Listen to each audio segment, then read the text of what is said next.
April 10th, 2013 to order. May I have a roll call, please? Mrs. Witkowski. Yes, Mr. Nielsen? Here. Mrs. Klein? Here. Mrs. Larson? Here. Mrs. Schlueter? Here. Mr. Trailer? Here. Mrs. Evans? Here. And I'm present. Thank you. Has the meeting been properly posted? Yes, it has. Thank you. Please rise and join us for the Pledge of Allegiance. I pledge allegiance to the flag of the United States of America and to the republic for which it stands, one nation, under God, indivisible, with liberty and justice for all. Thank you. Item number 3 on the agenda is community comment. Per board policy, we allow up to 15 minutes of resident comment. Would anyone like to make a comment?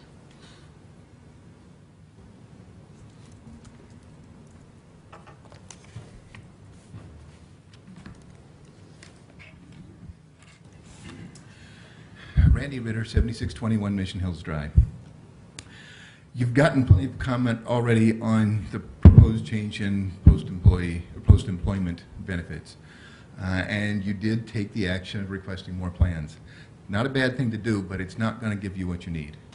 More is needed between now and when you get those plans. I've looked at the district website for information that's relevant and available there, and I'm not saying it isn't there, I'm just saying it's too hard for me to find. The case you've got, as you know from some of the comments, some people are contending you're cutting just because you can cut it.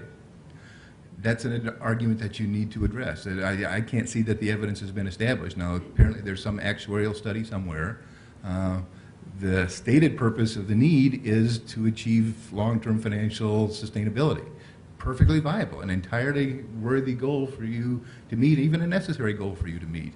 But what is your definition of long-term financial sustainability? How did you come to that definition? How is that being applied in this situation? How did you come to the conclusion that your current plan does not meet that long-term financial sustainability? There's an actuarial study that shows that. Fine, we need to get at least some of that information into the public discussion in a way that people can understand it, in a way that laymen can understand it, because they're not financial experts. So we need to get those pieces of information into the public discussion, and you need them, because you're going to get other plan options and you need some measures to evaluate those by. Right now, if you come back and you accept one of those other plans with no other information to go on, you've essentially conceded to their argument. You were cutting because you could cut, you got too much pushback, so you cut less because there was some other plan that you could adopt and cut less. You need to establish why it is you're cutting, how much you need to cut over what timeline to get to something that is financially sustainable, and then use those as your measures for evaluating the plan options that you're going to get. Otherwise, like I say, you're essentially just acceding to the arguments that have been made. Now, there's more relevant to that, and I'll get to that in a little bit. And I understand some of this is going to be sensitive information. Some of it, okay, we get Jim's budgets, draft budgets every year, and they've got the warning signs on them. A lot of unpredictability here, no question about that. I would fully expect you're going to have the same kind of warnings on here. Nevertheless, we need to get some of that information out there so people can see what you're working with, help them to understand it.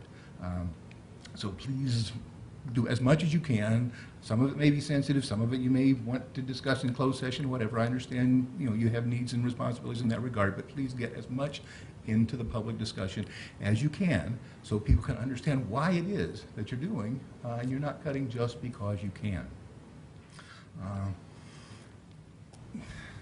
There are a couple of other things. Once you've done that, then I would encourage you not to wait until you have other plans, options available to begin the discussion with the people who will be affected by this. Once you've established the validity, the legitimacy of cutting, then begin to engage in a discussion of what things are perhaps less unappealing. I mean, nobody's going to be happy about this, but at least you can begin to get some input, get some dialogue going about other options that you could then potentially include in some of these alternative plans that you're going to develop. A couple of other things that may have come up that I don't recall.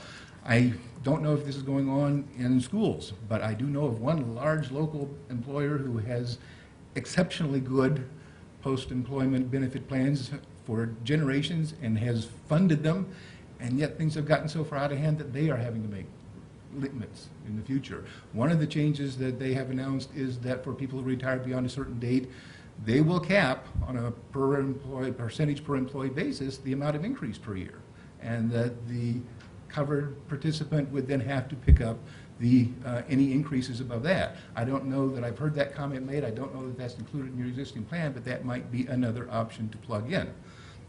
Another thing that they have also announced is that now the pushback you're getting is from people who are already your employees. What about people who are not yet your employees? They've already seen it done. People who are hired after a certain, there will be no post-employment health care benefits. Now, I don't know if other districts are doing that. I would encourage you to see what other districts are doing first before you would do something like that. But it's being done at least in the private sector, and I would encourage you to, and then the discussion has already been made, let's get out there and let's find out what other districts are doing. We certainly don't want our district to be at a significant disadvantage to other districts when it comes to attracting good talent. But if other districts are doing it, I think it has to be in the mix of discussable items here as well. Now, one of the things that I keep hearing is this district is sitting on big piles of money, slush funds, whatever you want to call it. And so that just reinforces the argument that they're cutting because they can cut. Well, I went to the district website looking for financial statements, and the most recent ones I could find were June 30, 2011. Seems to me a little bit out of date. So I would encourage you to look at more current information, and frankly, more additional information of what's in there, because some people can read financial statements and derive reasonable meaning from them. Most people can't. I mean, not to demean anyone, but they just don't have the background, the experience. They're not management people. They're not accountants. They just are not that familiar with it. When I look at what's out there on the June 30, 2011 financial statements, $21 million in cash, $26 million in current assets against $10 million in current liabilities, $16 million fund balance. I can understand how those seem like big numbers to most people, that we're sitting on a pile of money. That doesn't tell the whole story. There's other information in that report, if you know what it is and how to apply it, that gives a better picture, but it's still not enough information. I would encourage you to find some way to put out information about the timing of cash flows throughout the year. That big pile of money that looks like we're sitting on at the end of the year, we still have to borrow money just to fund operating expenses, because that isn't enough to get us to when our revenues come in and match with our expenses. But are we explaining that to people in a way that they can understand, so that it looks like it's a big pile of money, but it has to be understood in the context of operating this district over the course of a whole year? That stuff isn't in the current financial statements, or at least not that I can find. Some other relevant information is. But again, how much are we giving people the information that they need to understand the situation that the district is in? And are we explaining to them in a way that they can understand it? So I would encourage you to consider that range of things, additional options to consider. Get this, get not only a verbal explanation of why you're cutting, but back that up with some numbers, some analysis. Even, admittedly, it's going to be imprecise, but get something out there and get it into the public discussion so people can understand why it is that you really do need to do this. The district needs to do this. There's still going to be resistance to it. People aren't going to like it, but hopefully we can bring people to a better understanding and perhaps then a little more acceptance of it. So, thank you. Thank you. Thank you. Thanks, Ray. Thank you. Would anyone else like to make a comment? Hearing none, we'll move on to item number 4, the Forest Park Middle School presentation. Mr. Reuter and Mrs. West.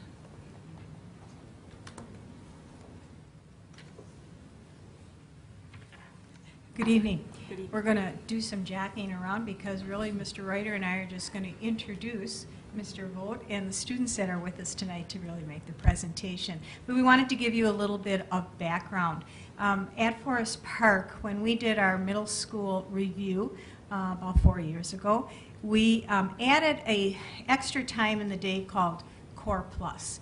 And students are now required to take either 1 or 2 Core Pluses. So they can either take an every other day Core Plus or a daily Core Plus. And during that time, it's an extension of the core subject areas. So students have the opportunity and teachers have the opportunity during that time to extend their learning either in language arts, math, science, or social studies. And the teachers use various assessment information and other data points to determine what would be the best Core Plus for students to participate in. And the goal, of course, is to focusing on academic achievement, helping students do well in their subject areas. In some cases, it's to enrich what they're already learning in their content areas, and in some cases, it's to remediate where their needs are in those content areas. So tonight, our presentation is based on a Core Plus class in 8th grade social studies. I'm just going to share a little bit of background as far as technology integration goes. We've been very fortunate at the middle school to have many devices that we've obtained through curriculum review processes, generous grants from the Franklin Education Foundation. Fundraising money has gone towards technology purchases, iPads, laptop carts, Chrome carts, and tonight you'll see through the presentation that these 8th graders are going to share with you how they've used this technology, the hardware piece as well as the software. We're in year 2 of our Google applications rollout at the middle school, and all 7th and 8th graders have a Google Apps account, and they work not only in Core Plus with these accounts, but all curriculum areas, and they're able to collaborate and communicate online anytime, anywhere, as long as they have an internet access ready device. And it was kind of funny, as Mrs. West and I walked in tonight, the students were looking on their phones and checking their notes. You know, they don't have their note cards and that we're all used to, but they were communicating with each other via their Google accounts on their phones as well as face-to-face. So Mr. Vogt did a great job of implementing these technologies in his Core Plus this year, and as all of our teachers have, and you're going to see some of those highlights through kid blogs, Google Sites, and different types of presentations. So the real stars are up. I'm going to introduce John Vogt, our 8th grade Red House social studies teacher, and he'll introduce the students. Thank you. Thank you very much. I'll be pretty brief because the students are certainly the stars here, but just to give a real quick overview, I want to give credit to Mrs. Van Lieshout as well, who teaches language arts. We talked in the first semester, she suggested a newspaper would really be helpful, and we were kind of brainstorming some ways to get social studies and language arts into Core Plus. Some of the positives that have come out of our newspaper, I think one really neat thing is the students have been able to talk to adults either over the phone or via email or in person to kind of just get better at doing that and interviewing them. And some of the technologies, like Mr. Reuter had said, we've got a Google site that houses our newspaper, and then the articles are written in kid blogs so that anybody can comment on them. And I was able on Twitter to find a hashtag that specializes in connecting people around the world who have kid blogs. So far we've exchanged some comments with a New Jersey classroom and a Pewaukee classroom, and we're hoping for New Zealand. We've contacted them, and we haven't had any return comments from them yet, but that's what we're hoping. So I'm going to kind of step back here, and I'll help navigate through. This is just our home page, and if you go to the home page, you can search by a topic. So if you don't know anybody in our school, you can search by different types of topics for different types of articles. And if you do know people, you can simply go to the student page and just look the student up and find out the articles they've written. So the first student we have is going to be Daya, and he'll come up here and tell you a little bit about his article and his experience, and then I'll help scroll through as he goes.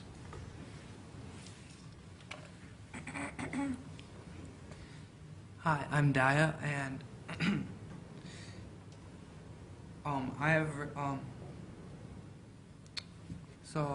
I've written 2 stories so far. One of them is on the Super Bowl that just happened, and the other one is on the new Corvette, which pretty soon is going to be on the Google site. For the Super Bowl, article, I decided to write that one first because I thought, because I really like the Super Bowl, and I thought that it's a once in a lifetime experience. And I also have like some history on the Super Bowl, so people who don't know about who played in the first Super Bowl or any other Super Bowl will like know how it started and who played in the first Super Bowl. Some sites I used were ESPN and the NFL website because those are the major sports news people. And I thought that I can use them to help my article. I also called a local Buffalo Wild Wings because they kind of sponsor the NFL, and they have like major sales during like major sporting events, and since they're a sports bar, they have a lot of sales. So. And then the second story I wrote was on the new Corvette C7 that's gonna come out pretty soon. I thought I should do a story on this because I really like the Corvette, and since there's a new one coming out, I think I should write an article on it. I used the Chevy website because they have a lot of specs and specs on the new Corvette that's coming out, and I thought that using it can further expand. I can further expand on my article, and I also contacted a local Chevy dealer, and to see a perspective of a local Chevy dealer, I think is really cool because they're going to be selling it pretty soon, and I think that if I can get a their perspective, that it's going to sell pretty good, and it's a good way to start on an article that's about a car. Thanks, Tyler. Next, we're going to have Anna.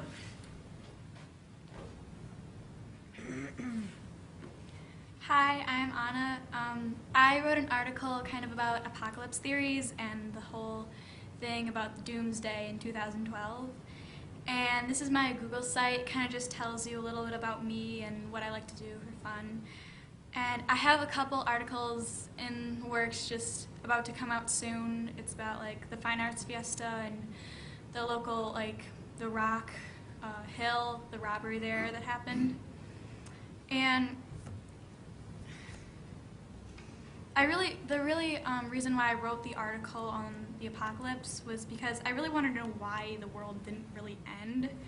So I did a lot of research, and I found out that there was no really thing that the world was going to end. It was just the Mayan calendar restarting, and it's happened before, so the world obviously hasn't ended. So, and I contacted a professor from the University of Wisconsin-Madison about she was the professor of history, and I wrote down some questions and I called her, and it was a little intimidating at first just calling a professor, but after a while I kind of relaxed just talking to her about Mayan history and all that.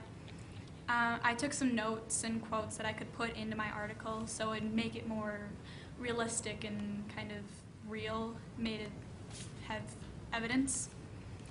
And with the whole kid blog, I really liked it because people could comment on it, and it made me feel like people actually cared about it and they were reading it and they actually appreciated the work I put into it. And overall, writing the article was a lot of fun. I learned a lot about what it takes to write a good article, so maybe I can appreciate all the things the newspapers do more. Thanks. Okay. Thank you, Anna. Next up is going to be Ryan.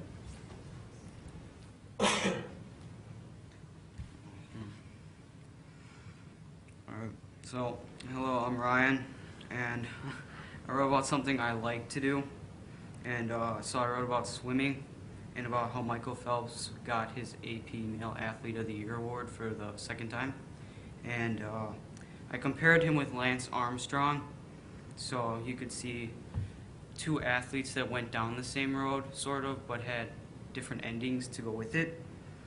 I started swimming at a young age at the Franklin High School, learning with the swim classes that were there. Then I joined frat and mini frat and enjoyed it from then on. So I swim with friends and everything, that whole kind of deal. And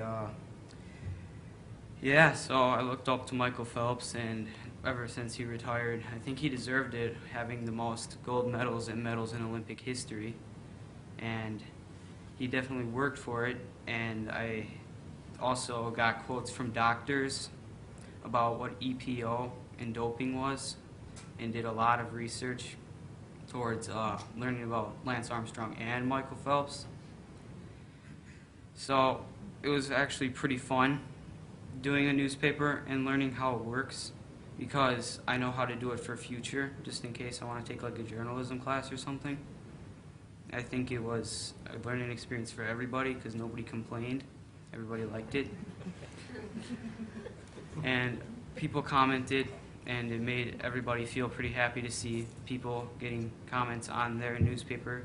It made them feel good that people appreciated it, said that it was good and great. I wrote 2 articles, both are on Kid Blog. The second one was about Ferrari and how they made a new car. And what was so special about this one is that this one was a hybrid, and that's their first one ever.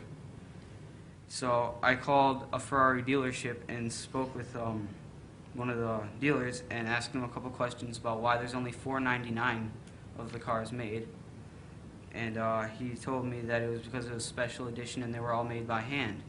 I thought that was pretty cool, and everything he told me was pretty cool. So the newspaper was fun and enjoyable. So. Great, thank you, Ryan. Next up is going to be Allison.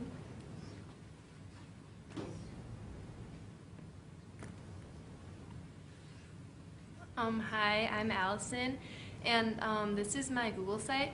Kind of tells you a little bit about me, and it shows you my articles. The first article I wrote it's about the shooting at Newtown and kind of like what they were doing after the shooting, because I kind of wanted to know what they were doing. So I researched it, and I looked at some of the news sites, and I got some notes, and then I kind of wrote my article. And I interviewed people, like some students at the school, about what they thought about the shooting, and I interviewed them through email. So I sent them an email, and then I got their quotes and I put them in my article. And the second article I'm currently writing was about the Russian meteorite, and I wrote about it because I thought it was actually really interesting.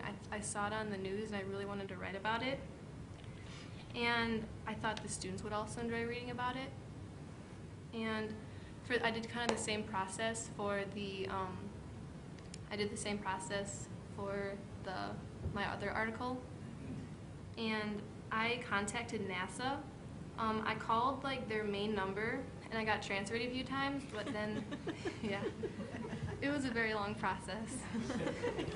And they transferred me to the Goddard Space Center, which is also kind of like, it's like NASA's Goddard Space Center, and I got transferred there a lot too.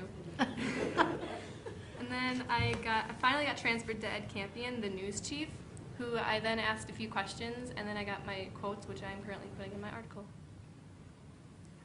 Allison did a great job. She learned what getting the runaround means, so she stuck with it, though, very well. And then last up will be Tiffany.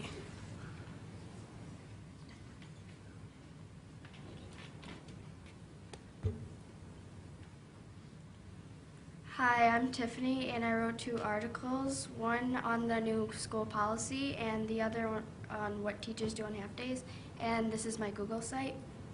I picked these articles to write about because they both interested me.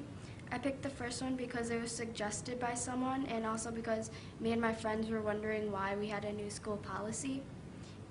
I wrote the second article because on the day I did think of ideas for my second article, it was a couple days before a half day, so I thought about what teachers did on half days since students got to leave school early. I liked writing the articles because it was really interesting to hear what everyone thought about the policy and what teachers did on half days. I also liked interviewing Mrs. West the most because I had never really talked to Mrs. West before. And overall, it was just a fun experience. Thank you. All right, thank you very much.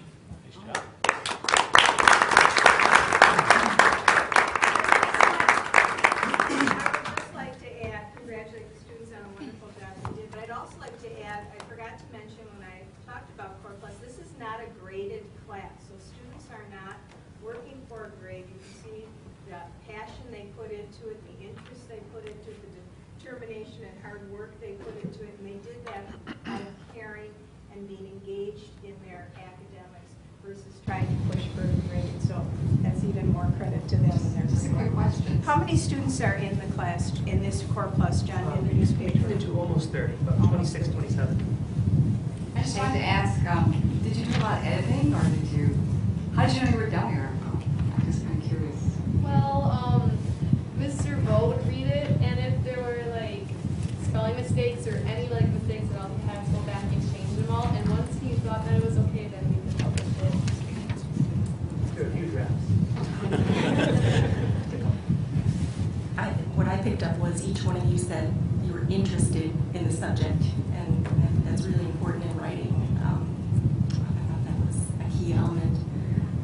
And you all had to be very resourceful in getting all your information, and I'm sure making some of those phone calls weren't easy. You know, like you said in the beginning, a little intimidation, but that's great. I thought I didn't really like writing that much, but like after taking this class, I really like it. I really like writing, and I really like you could use like different types of writing, like newspapers, and like ourselves, like you don't have to be like professional. I think you can just be like students and like write. It's great. Congratulations. I hope you get your Corvette. I hope you get your How much did the Ferrari go for? How much does the Ferrari go for? Oh, the Ferrari, the new one was like $300,000. You did a great job.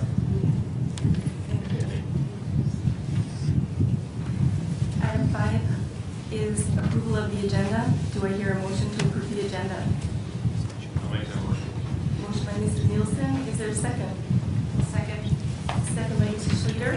Is there any discussion? Hearing none, all those in favor of approving the agenda say aye. Aye. Opposed? Motion carries. Next item is school board announcements. And if you don't mind, I'd like to start out by announcing that today is Mr. Jeff Traylor's last official regular board meeting. Mr. Traylor has served as a Board of Education member and a public servant since 2007. Mr. Traylor has been Vice President, Treasurer, Chair of the Finance Committee. He has sat on Building and Grounds Committee, and Personnel and Policy, Community and Governmental Relations, and Contract Negotiations Committees. And he has been a contributor to the Woods program, is that correct? And we want to thank you for your service to the Franklin Public School District and to the community. And I don't know.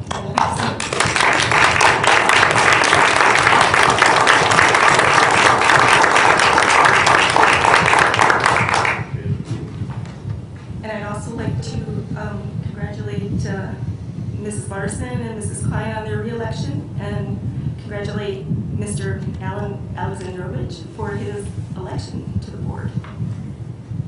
And Jeff will be acknowledging you further at the end of the year at the district retirement banquet too, so looking forward to that. Are there any other announcements? I'd like to announce that the musical at that the high school puts on every year is this weekend. The first performance is tomorrow night at 6, I believe, and then there are also performances Friday night and Saturday night at 7, and then there's one Saturday afternoon. I'm not sure what time that one is. It's The Wizard of Oz, which would be a good family show, and it's going to be held in the auditorium at Greendale High School for this year. So. Do they have one tonight for the senior citizens? I thought there was some dress rehearsal. Tonight was a dress rehearsal. Dress rehearsal tonight? Okay. Yeah. Then I got a bunch of minutes, that's why I've been tuning in. It's not big in the announcement. The so. kids have been there all week. Oh, my goodness, yes. Yeah, 5 at night to 10 at night. Anyone else? Well, Franklin's holding their annual wrestling tournament this weekend. Friday night is for old timers. If there's any takers here in the audience. Come out and see how well you can wrestle. And then Saturday all day it is open class. There's no age limit. They're 18 and over, so I see a few people in the audience who could wrestle. And then Saturday is the high schoolers and the little guys. All right, thank you very much. Item 7 is the school board calendar. We have a regular board meeting on Wednesday, April 24th at 6 o'clock p.m. here at the ECC. and a regular board meeting on Wednesday, May 8th at 6 o'clock p.m. here at the ECC. And we'll also have the groundbreaking on Wednesday, the 17th, at the high school. You should have all read a copy of that. And item 8, reports and presentations. And we have the superintendent's report. Yeah, Bob, if you want to get plugged in and get ready to go. As you saw when we had a previous meeting over at Robinwood, we gave you some preliminary shots and diagrams and so on of what we're moving forward with. There's been an awful lot of meetings and dialogue and detailed work done both on the architect's part, through the district's part, and a lot of people with input and so on. So tonight we want to be able to give you a more thorough description and sort of a visual of what this whole project is going to look like. And what you're seeing, or what you're going to see tonight, will also be going before the City Council in some format in terms of the final planning that will take place. So we like where we're going. We hope you enjoy it. And Bob, I'll turn it over to you. Okay. Well, close to me. Is that good? Okay. Again, Bob Weiger from Epstein Union Architects, and we're going to, again, just kind of walk you through the process. I had shown you the slide last time as well, and then kind of the schedule. So we talked about schematic design. We're basically done with that. And we basically handed over our design development drawings as well this week. So we're not quite done with design development, but pretty darn close. We are also in the process of doing our construction documents. The construction documents have all of the information, dimensions, notes, everything that is required to build it. And we are going to be moving into a bidding phase at the end of April and beginning of May as well. And then construction, Dr. Pat's talking about groundbreaking next week. We are looking at breaking ground and starting construction in May, which I will maybe. Do a question as you go? Just Sure. Does the construction documents include furniture and equipment? You know, like loose furniture equipment? That's actually a different package. That's an FF&E package. It would be somewhat within that same time frame. So when we look at the schedule, yesterday we just submitted our plans to the Plan Commission. So at the last meeting I showed some of those site plans and kind of an elevation view of the building. Those documents were submitted to the city yesterday, and we're going to show you a little bit of that today. Not a whole lot, but just some what that all included. We talked about the bidding for the site and structure. Again, the site work will start in May. The interiors bidding that over the summer. There will be a budget update that we're currently doing. We'll also be doing that in the summer. Kind of zooming way ahead, summer of 2014, we're looking at completing the additions. Fall and winter of 14 and 15, doing that interior renovation, and then finishing everything out in the spring of 2015. The site plan, just to orient you, north is to the left. Here's Drexel, 51st Street. Again, the site plan basically is the same thing we talked about before. The existing building is in this yellow shade. The new addition is in this blue. We've got our classroom addition here. The front entrance to the school is here. The auditorium and music rooms are back here. And this is your current receiving area. It still remains the same. We've got our 2 new football practice fields that are being relocated due to the parking. Your existing parking sits about right here, so we are expanding that to the south.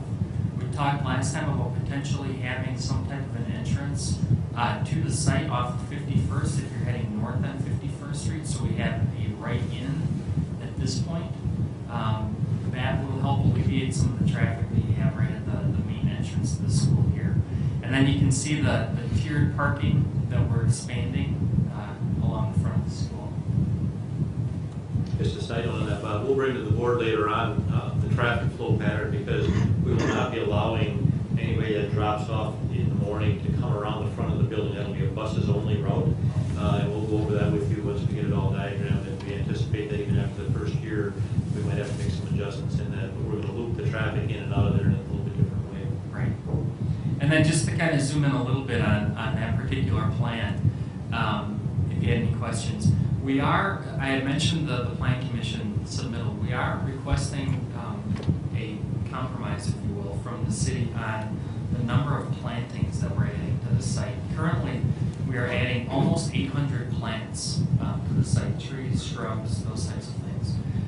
We are trying to reduce that number down. As you can see, it really starts to fill up this area and our parking area. There was some concern about visibility to the building on site, just kind of traffic flow and things like that. So that is something that we will be working through with the city, but I just want to give you that bit of information. That was through a city ordinance that we're required to do that. It wasn't anything that we thought we would put 800 trees in. There's a formula that the city uses, and we are asking them for a waiver on that for a variety of reasons. I think the community, when they see 800 new trees, their perception is going to be, what do you put 800 trees in there for? So we're hopeful we can work with the city to accommodate that, but as it sits right now, as Bob just said, we think there's an issue from the visual and sight lines from a safety perspective of seeing the building through all those trees, and I think it's a concern of ours that we need to explore a little bit further. So the other part of the submittal to the city for Plan Commission were utility plans, grading plans, dimension plans for all the curbing, sidewalks, stormwater management, a lot of, those are those construction drawings that are basically done for the site. So those have been submitted to the city. We would anticipate having that Plan Commission meeting, I believe it's the first or second week in May, so that's about a month out.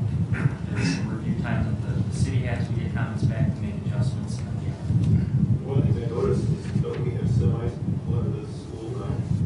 This parking lot really isn't set up for semi. Right. The flow will, Jeff will, it's set up so the curb and the width, the lanes and everything, that will still allow easy access for that. You gotta check it because it's like you go to Syndex and see that little maze that they have for parking lot. Yeah. That's all because the city went to just run in circles. Yeah. And if you look over at Pick and Save on Bryan and like 27th Street, their semis have been clipping off the corners. They actually put up big barriers, they still clip them off. These are really tight corners in here. Well, It really doesn't change from the way it is now. Well, this whole front here. But the semis will come into the main entrance, Yeah. and it's the same route they come in now. The intent isn't that semis are coming in over here. No, that's just that drop off. Right. So we have truck turning templates that we use and put on to make sure that they work. The path of the truck is back through this way. Basically, then they turn around back here and pull back out the same way. So it is set up for truck traffic. Question on the path to the fields in the back, is that going to be seeded? Is that paved? Is that wood chipped? I'm curious. That's gotta be a drivable path, Tim, because we have to have, it has to be accessible by emergency vehicle. Kind of what I was thinking. I have a question about the trails that are currently in the back. I know that right now the track and cross-country teams train back there, and our cross-country team holds a couple of home meets back there on those trails in the fall. Will they still be able to use those, you think, or will we have to look for a new location for them to host their home meets? Yes and yes. We think they're still gonna be able to use those because it's just gonna have a sort of a nicer path part of it. The other part is that really what they wanna do, or should be able to work with the coaches on that to make sure that it's the best running area for kids and so on. But it'll be nicer in terms of area to run, it's just how the setup will be that we. Right. I have a question about the trees in the parking lot, and maybe Mr. Ritter can help with this too. I know that ordinance was set up because of big box parking lots and things like that. Are there any other schools that you're aware of that have that many trees in the parking lot? It's not done on a comparative basis. As was indicated, it's essentially there's a formula that's based on the acreage, the size, the amount of impervious surface, all that kind of stuff. I'm sure the commission will look at that and look at staff's recommendation on it and consider. I presume the wooded area in the back is still staying, so I think an argument can be made. There's plenty of vegetation on site. Actually, as a plan commission member, my first question would be, what about the snow storage plan? But I'll look for that when I get my set of plans. But we'll discuss and address the plantings issue. A lot of those, I presume, are going to be ornamental trees. They're not necessarily going to be big trees, so they could be smaller trees. They're all part of the plan. You have to have 3 separate distinct Yeah. types of trees per 5 parking stalls. Yeah, there are different standards, but they're certainly going. There will be some flexibility there. I think some trade-offs could be made, and some reductions as well. know. I can't speak for the commission as a whole. Right. But we'll certainly look to what you're proposing and what staff's recommendation is on it. Plus, we have a quick snow plowing issue every day, too, that hinders snow plowing also. No, that's, which is why, yeah, you take one look at that plan, the thing that jumps out at me is, okay, where are we gonna store the snow? But that's, we'll get into those details when we get the plan in front of us. And their review is strictly site then, not the building? Is your, the review doesn't involve like new model areas or? Correct.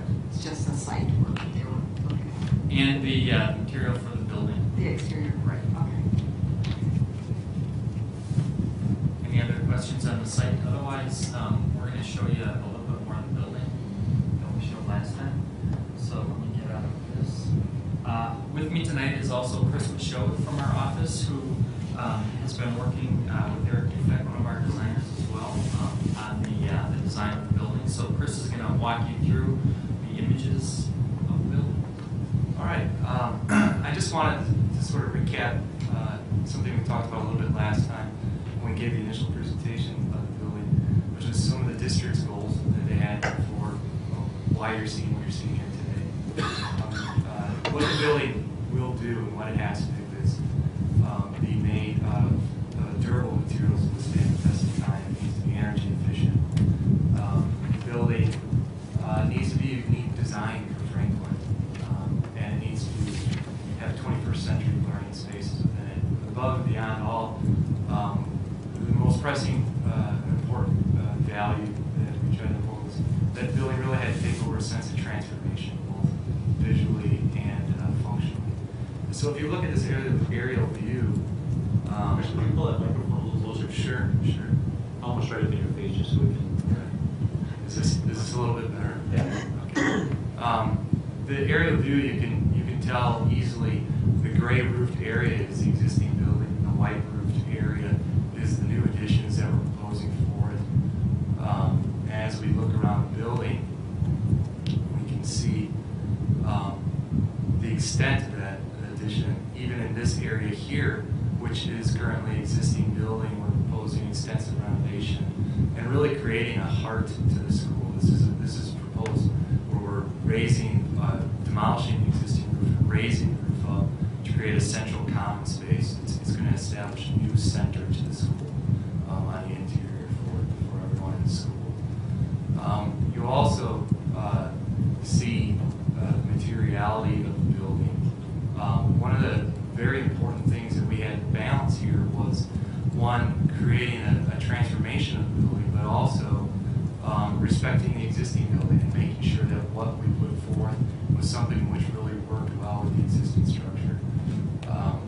So as you approach the building from North 51st Street, you really begin to get a sense of the transformation and how those materials work together. Starting with the main entrance to the school, a two-story classroom addition, and then a performing arts center down at the southern end. And if you approach the building from the south, you get that same sort of impact. This will be a dramatic change from what occurs there right now, which is lower in height and set back further from the building. So both of those last views were actually taken from 51st Street if you were at those vantage points on 51st Street. Obviously, this doesn't reflect all the landscaping that we showed you before. So when we look at the elevation from 51st Street, we begin to see that this darker material here is masonry which matches the existing masonry of the building. And this lighter tan material here is a tan masonry, which is intended to lighten up the building, because right now the building is very sort of dark and heavy, and we want to sort of change the appearance of that, lighten the building up, but still bring some of that existing masonry into parts of the new addition. Down at the existing gym facility, which is a block wall which is painted a sort of terracotta color, we're planning to paint that to match the lighter color masonry, and as a result, what we get then is, a really consistent sort of togetherness to the elevation, where it all starts to read together as one building. And as we get closer, as we get closer closer to the building, I don't want to get you dizzy here.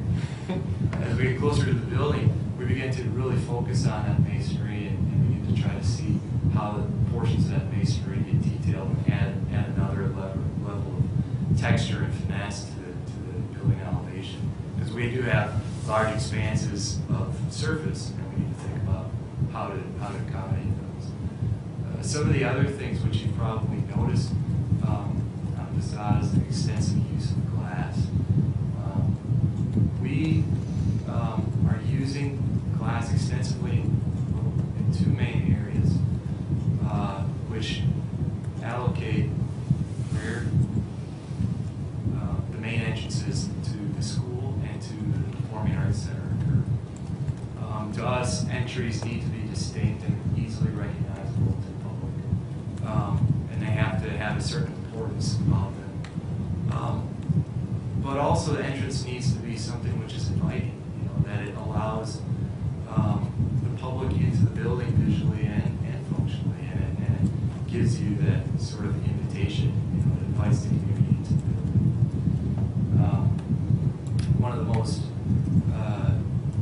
dramatic elements of the building, as I'm sure you've seen as we've traveled around this year, is the large cantilevered volume over the main entrance to the school.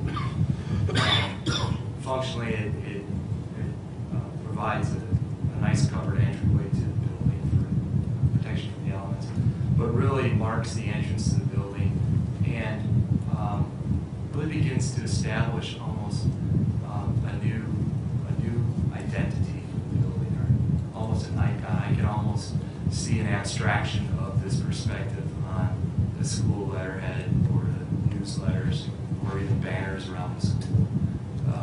And I think this is something that the school is really be able to take pride in. This is something that nobody else has.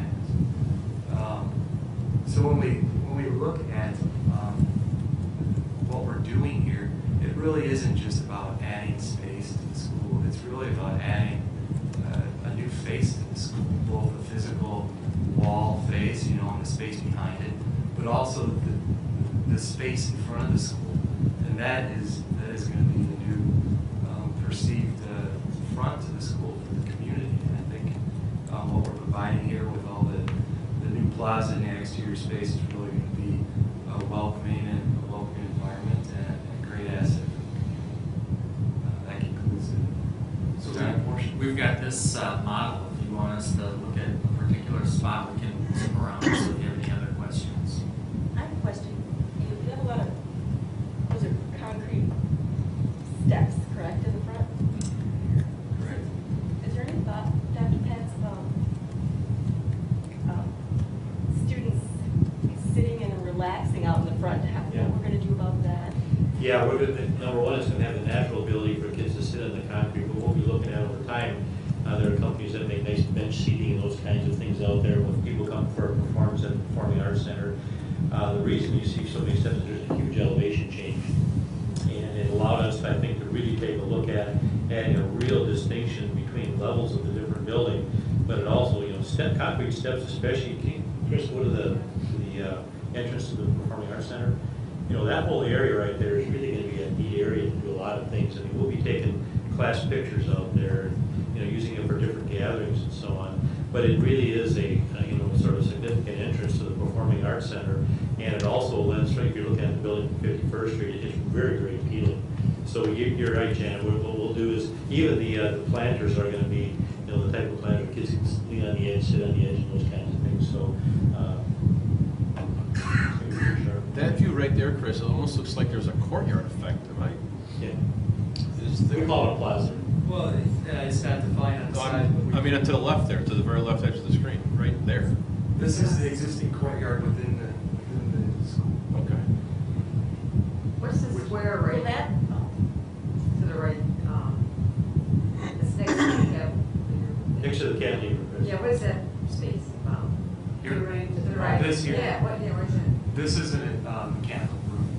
We'll keep the mechanical equipment or supplies here for the new additions within that space. What maturities on that side? On this box right here. Yeah, that in the auditorium. Box, this here in the auditorium is a composite panel that we use on this surface here. Yeah, it's a metal face. I don't think that courtyard is used now. Will it be usable at all after the addition? There's some, I mean, it It'll be seems left like a the way it waste to is. have it just sit there, but I think there's some code issues or safety or exits that I That's know. it, yeah, we're really limited on what we can do there. We've had a lot of discussions on finding a way to use it. It's just really difficult, and what we're doing with the other interior renovations of the building, that just doesn't fit for us to start digging into that. It would change a whole lot of the building. Bob, would you add anything to it? Yeah, It's an elegant courtyards are courtyards.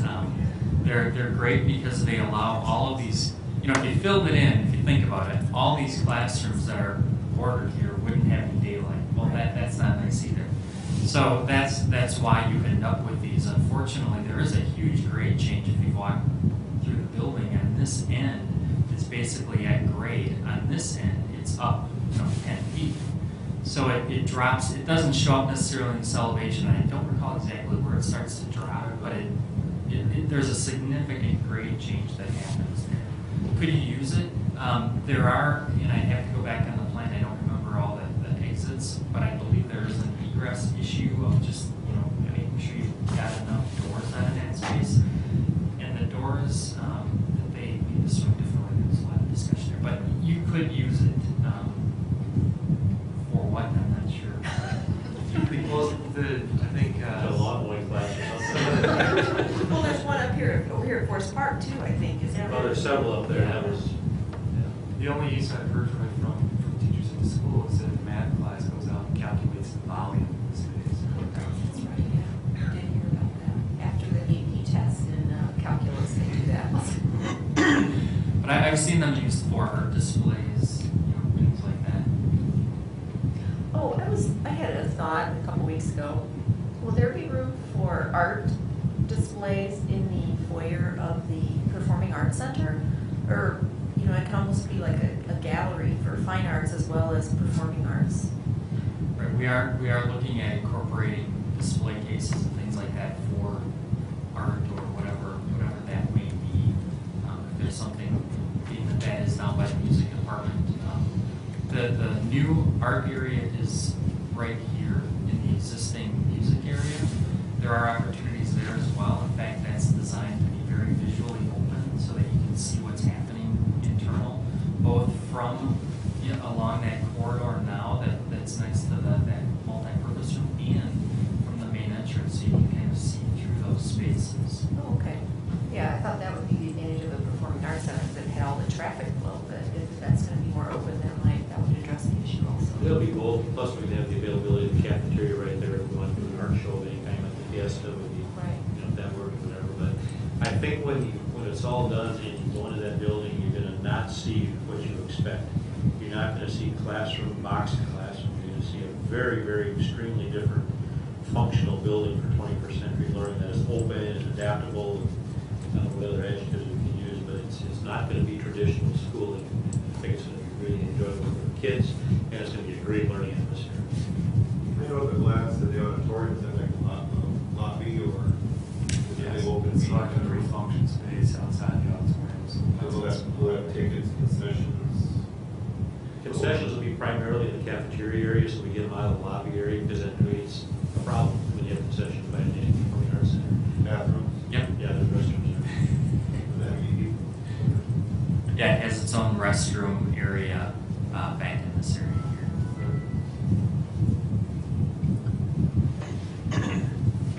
here. One thing just real quick to finish up. As Dr. Pat said, the interior of the building is really functionally being transformed to a 21st century learning environment. And the whole idea with the exterior was to take that whole idea of what was happening on the inside, that transformation, like Chris said, and really bring it to the outside. And I think he's done a really nice job of being able to translate really the openness that we've got happening inside of the learning spaces and the difference of schools, built within the last 10 years to something new that is addressing 21st century learning. And I think the aesthetic really addresses that. I like it a lot. And is the cantilevered space a learning space up above there? next time that interior model that you played with, we'll bring it, we'll show you what that looks like, because it's really, kids are gonna love it. To Janice's point about the kids on the exterior sitting, you're gonna find those kinds of learning spaces on the interior as well. You know, we're gonna have spaces there where kids are gonna be able to go just about anywhere, and a teacher can conduct a class, or kids can do independent work on laptops or whatever it might be. And just the electrical part of it, the technology is gonna be infused into this building to make it really, it's gonna be pretty sharp. I don't know how else to say it. So the art room is basically from the library over? From the library almost all the way to the existing entrance, Jeff. But the we're also moving the media, not media, but the TV studio. TV studio will be right on the left as you walk in, and we'll have cameras right there, so we can monitor things. So the library of course stays the same? Yeah, we're gonna take one small existing wall out of the library, just as part of this project, just to open that whole space up. But that whole space that you're talking about, the new art space, and there's some classroom space there too, is gonna have more access to the library, which we're transforming as well, because libraries are no longer libraries. Kids don't use them in that sense to the degree that a library in the traditional way. So that whole thing is gonna be revamped. The old multi-purpose room will be no longer, that Right. will be learning space. But, and that's a good question, glad you brought that, because there is another space of equal, is it a little bit bigger? It's a little bit longer, a little bit narrower. Yeah, so our POMs, our dance, our whomever was using that is gonna have another space in another area that's just pretty much exactly the same length of yours and so on. So nobody's gonna be losing anything that they have.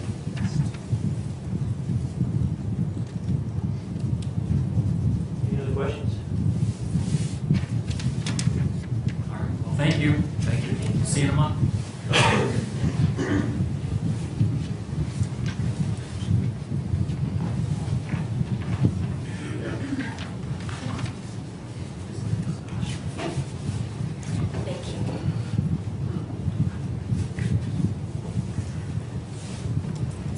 Next item on the agenda is the Community and Governmental Relations update for the July parade. Mrs. Schlieben? We were asked to be a part, well, asked if we were going to be in a part of the July parade, so I'm going to put it out there to think about it. Megan and I will be discussing it a little further on what we're going to do. We'll have a vote or what, maybe a little red card. Yeah. Sure. Well, if you're around, we'll talk about it, just some information that if you want to walk in the parade again as a group. We just looked at seats on a Thursday this year.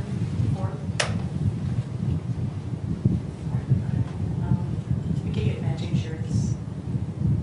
So we probably are going to order. My first year on the board, we had the opportunity to purchase school district shirts. And mine doesn't fit me anymore, so I'd like to get it. We got time to make a decision on that. But did you just want a yes or a no as to whether we're Let me going know. to participate? As a whole? I would say by the end of April. Okay, thank you. But yeah, as a whole would be nice. And I'm actually off of work that day, so I can do it. Oh, we don't actually off. Oh, you're Tom. All right, thank you. Item C, board goals update, and today we were going to talk about the board member handbook. And the board member handbook was being worked on by Mrs. Larson, Mrs. Schleter, and Dr. Katz. And before we start on that, did any of you have anything you wanted to say about it first, or do we just want to dive in on it? Are you talking to us? Yeah, Oh, I didn't know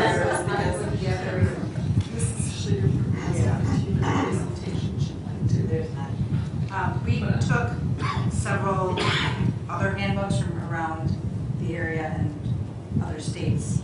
We kind of piecemealed them together. So it's not as... We didn't reinvent the wheel. Okay. We went through the other handbooks that we had, and we picked out the things that we liked. We picked out the things that we thought were relevant to this board, to our community. there was very little that we changed. We asked Dr. Pats to insert policies that applied and maybe tweak the wording a little bit so it was relevant to us. Okay, thank you. I don't know how many board members had a chance to really go through the document. I did extensively go through it. I think it's an important document. I'm sure you all do. And I went through it in a positive way. When I started reading it, I did see that some of it did look to me like it was from other states when it pointed to our policies, and that's what made me look at it a little more thoroughly. So if we don't mind, I'd like to go through each paragraph, if that's okay. I mean, I don't know about the other board members, but the preamble, I mean, I didn't see anything that struck me there, or the mission and vision statements, of course, and board goals. I personally just had a suggestion, and if anyone has input on this, my suggestion when I saw board goals was, because, you know, if we're going to adopt this, maybe we don't want to list our current board goals. We just want to say maybe current year goals are located in board docs library or on the website. That was my first thought on that. I would concur. I thought that's it. I have mine crossed out in my document. Yeah, just so we don't have to update it. Yeah. But I think it's a good idea to have that in there. I wondered if we should have a statement in there about that we also support the district's goals. You know, just a generic statement that you know, while these goals are specific to us as a governing board improving ourselves and our governance capacity, we also obviously have a huge responsibility to the district, and that we support those goals as well. I think that's a good idea. Everyone else? I had a comment about the preamble, and I don't know. I just think that the word moral is kind of a loaded word, and I don't know that that's necessary in there. At the last sentence of the second paragraph, I think it would be okay just to read, serve as a model of effective leadership. I would agree. I agree with you. Yep.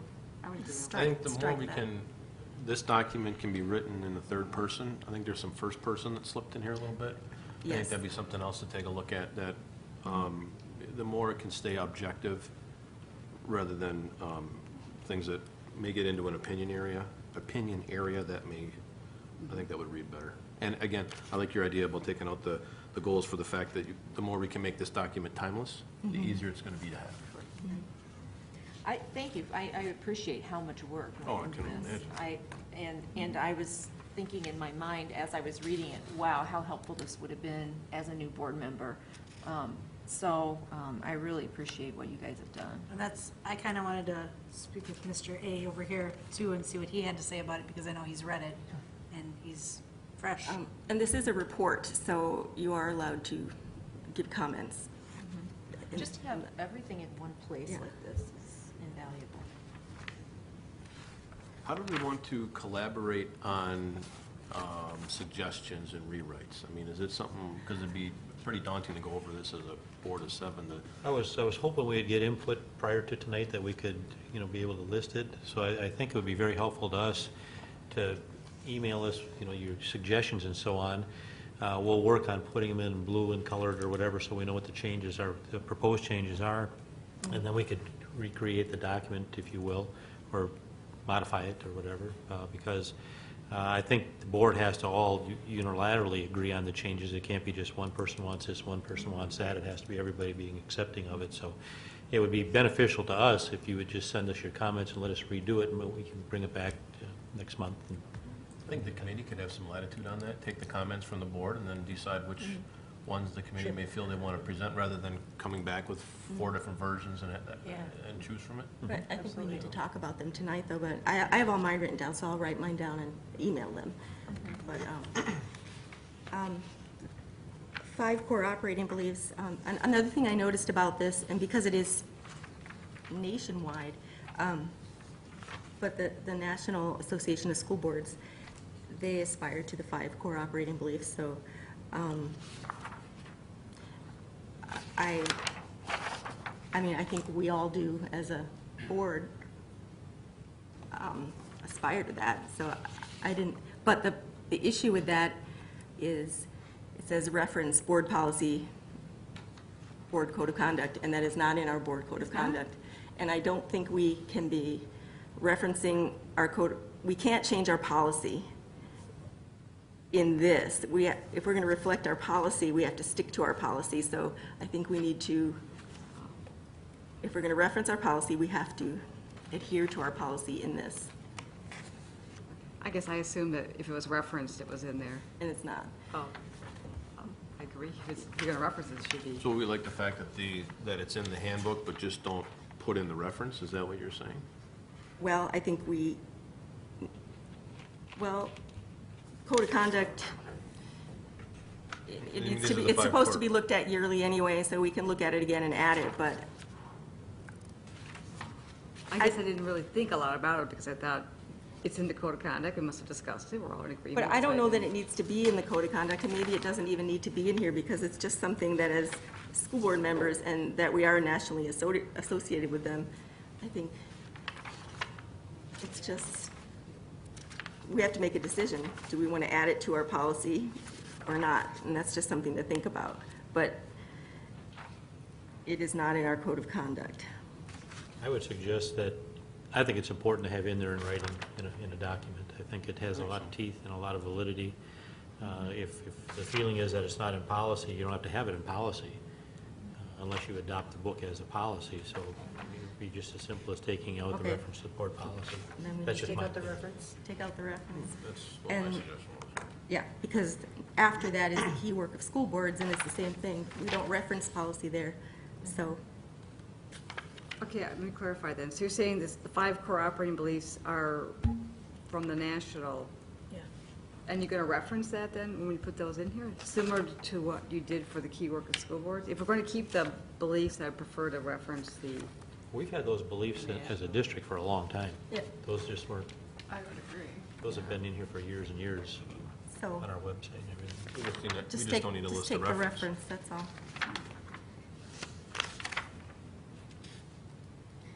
Can I comment and go back on something? Sure. Preamble, I like the word moral in there. I think it states that we're not interested in the kids just to develop them as learning people, but we care about their understanding of right and wrong. But I read it, I really liked it. But I think that's what Mrs. Klein was referencing. That can be a different perspective, right and wrong. I mean, you'd think it'd be a black and white line. I don't know. But I think moral is nebulous enough that right and wrong changes all the time. Our courts determine, well, not right and wrong, they determine legal and illegal. But I like that. I like your suggestion, and I appreciate your suggestion too. I liked the moral in there when we did this. But I think Dr. Pats brings up a good point. I think that we should take these suggestions and maybe go back and maybe wordsmith it and come back with possibly another idea, or come back with, I don't know, some other preamble that we could look at and see which the board preferred.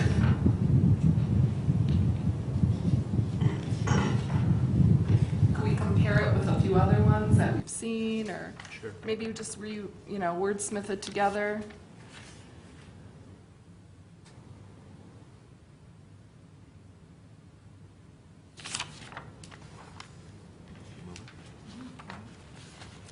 I guess we have opinions, I guess we'll have to discuss it and talk about it. Yeah. Board authority and responsibility.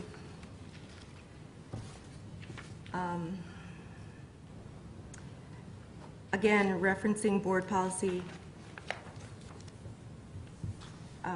Board authority and responsibility.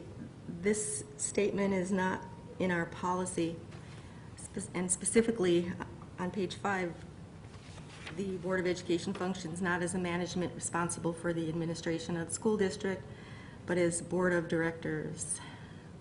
That is not in our policy, and if you go to state statute, that is not in the state statute. So I think that's something we're going to all have to think about.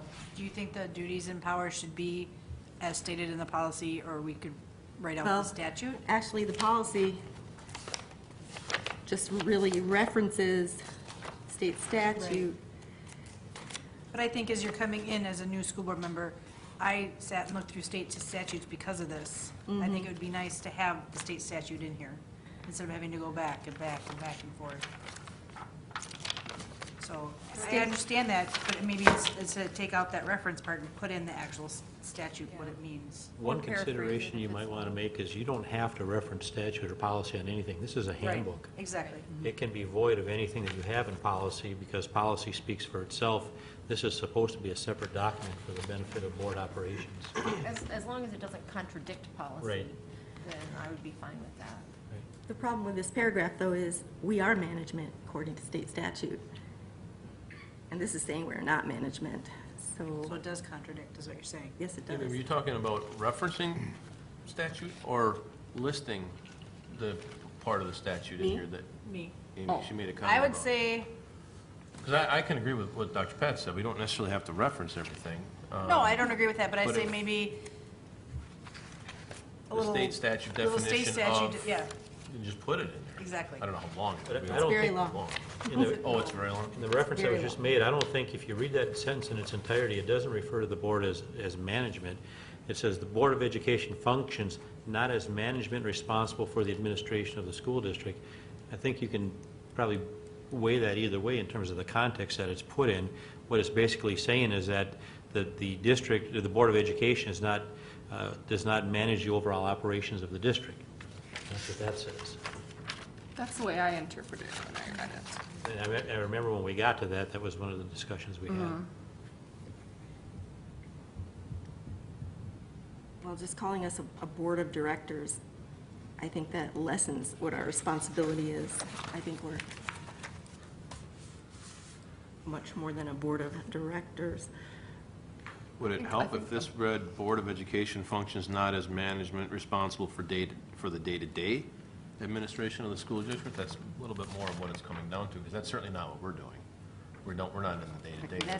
I think that's the valuable information that you want to convey, is that we're not responsible. Because this really gets into the meat of helping people figure out, especially new board members, what it is we're really supposed to do and what it is we're not supposed to do. And I think that's the point that really comes across, is that we're not here to function as management responsible for the day-to-day operation of the administration of the school district. We're more for establishing a vision. So I can see, to Dr. Patz's point, the comparison between the board and a board of directors, but what do you think about adding the day-to-day language in there to make it a little more specific as to what we're trying to convey? I like that. Send us your suggestion. Yeah. What?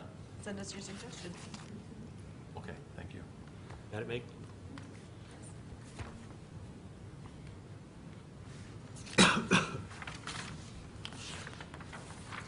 Authority of individual board members.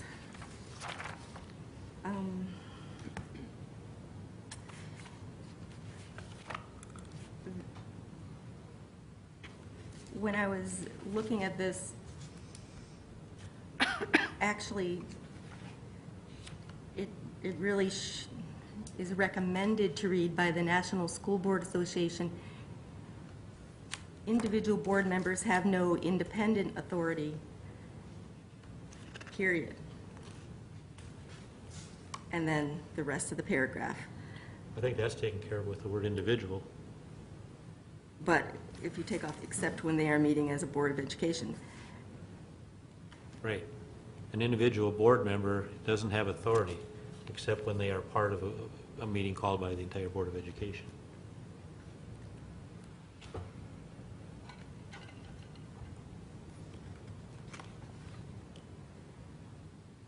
is what you're saying, Janet, that you're saying that even when we're in a meeting, we don't have individual authority?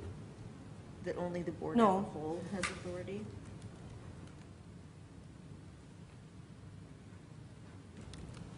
No, you don't have independent authority outside of a meeting, but I think if you read that whole paragraph in context, it really is pretty clear. that also, and it also does not reference board policy 8110. That's not in our policy. I think we were talking about removing the references to policies throughout. Is that kind of what we? I think that's a good idea, because this isn't meant to be a policy book anyway. Right. It doesn't have to be buttoned down quite that tight.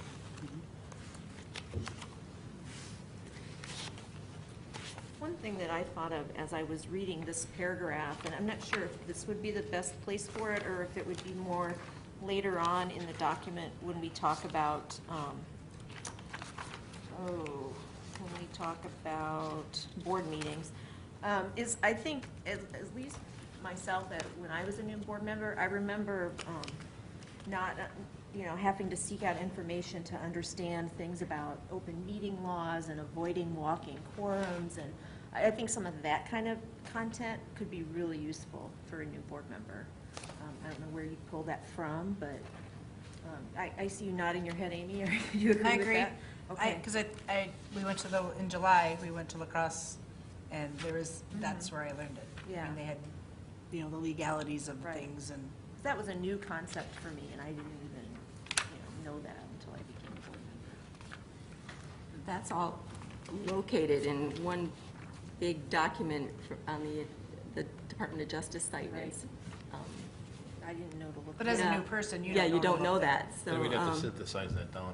I think that Well, you falls in can't that put that in category. Is here. that something you want to add to this, or can that be just an independent piece of information that's provided to a board member? I think it could be a In here would be good. short section in here, and we don't have to go into a ton of Explanation of what a walking detail. quorum is, explanation of what open records is, explanation of what. It's probably a good place to put it right there. Mhm. We had that discussion for last meeting. So that was, you were what? Yeah. Couldn't we put it back in pages like 10 and 11, because that's where we go to the meeting schedule, a regular meeting, a special meeting, a closed session, a Right. meeting And agenda, that- Robert's Then rules. when I got to that point, I thought, well, maybe Yeah. it does belong there. Yeah. So, but I just first thought of it when I was reading this. So I don't really care where it goes. I think that can be at the discretion of the committee. And you mentioned a walking quorum, and what else did you say? And just Open meetings about law. open meetings laws. Closed open session versus meetings. a closed session. Well, they address With the- closed session, yeah. And you sort of hint at it when you talk about that they must be held in public and be posted and stuff, but I think just explaining it just a little bit more would be helpful.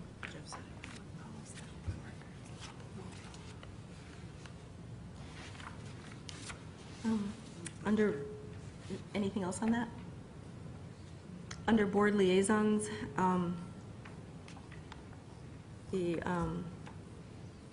under other liaison assignments, there's also the CISA 1 delegate, which needs to be actually appointed at the next meeting.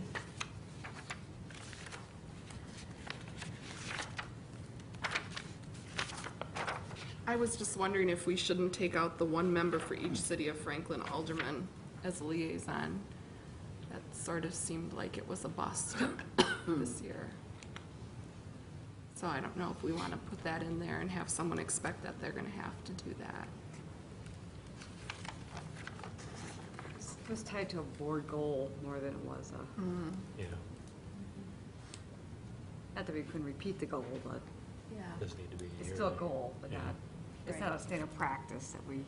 Yeah, I think have we quite- could look at it as, it was kind of a trial this year. Right. And if people wanted to do it again, I would be willing to try it again. It might need some traction to get going, but I'd hate to see us locked in to do it forever if we find it doesn't work. Yeah. I'm also going to ask the board that we get away from the SWSA legislative liaison. That affiliation with that organization is not valuable to us.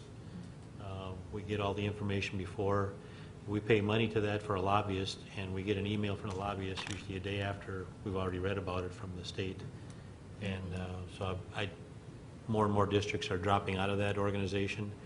And it'd be my recommendation that we not be affiliated with it for next year. And does that go for the 220? I mean, that's in state statute, but we haven't really. Yeah, had one. that's separate, though. Okay. This is just more of a, Maybe we should put these under here then, this second section. yeah. Just not put it under here because It's variable, it- kind of? yeah. The other liaison assignments? Yeah, because, I mean, they're assigned, but since they're not. Or we could say other liaison Changing. assignments can include, and then they would you interpret that as they're more of an optional sort of a thing? Maybe just other liaison assignments may be assigned. That works for me too. Yeah.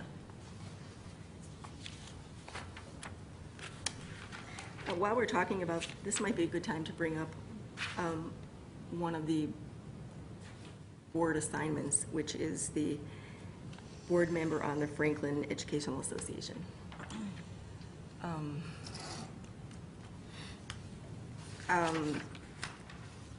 Because that's going to have to be coming up to be assigned. And I know, Linda, you've been a board member, and Amy is the current board member. You mean the foundation? The foundation. Not the education association, because that's teachers Oh, union, what am I right? thinking? Yeah, it should be educational foundations. Educational. Yeah, that should be foundation. If I could, Janet, I think that whole organization is going to be going through a significant change with the resignation of Marlene, and it might be a thought that we give to talking with the new people in terms of how they want to have representation. Oh, okay. So don't talk about it now then. Well, we could. Because we don't I'm just saying, know. I think that they're going to change where this may or may not even be, As in, we might not have a board member? well, I don't know. Because that was what I was going to bring up. Currently, we have an actual sitting board member. And currently, the description given out to board members when you write down what you want to choose, to be, doesn't quite go into detail as to what a board member is, what your duties are, how much time you put in, and what is expected of you. And I had no clue until, because Linda, you never really expressed all the work you put in, and Amy, I did. you did express. Amy did express. Hours and hours, and your- money and time. Your and- main yeah. duty as a Board of Education member is to be a Board of Education member and represent this duty. And there's a difference between a liaison and a board member on that committee. So maybe we don't want to have a Board of Education member as a board member. Maybe we don't need a voting member, maybe we just need a liaison. Because Amy, maybe you would like to explain what a board member's duties are, which may change, as Dr. Pat said. They're in the midst right now. Supposed to have a board meeting next week, so we'll see.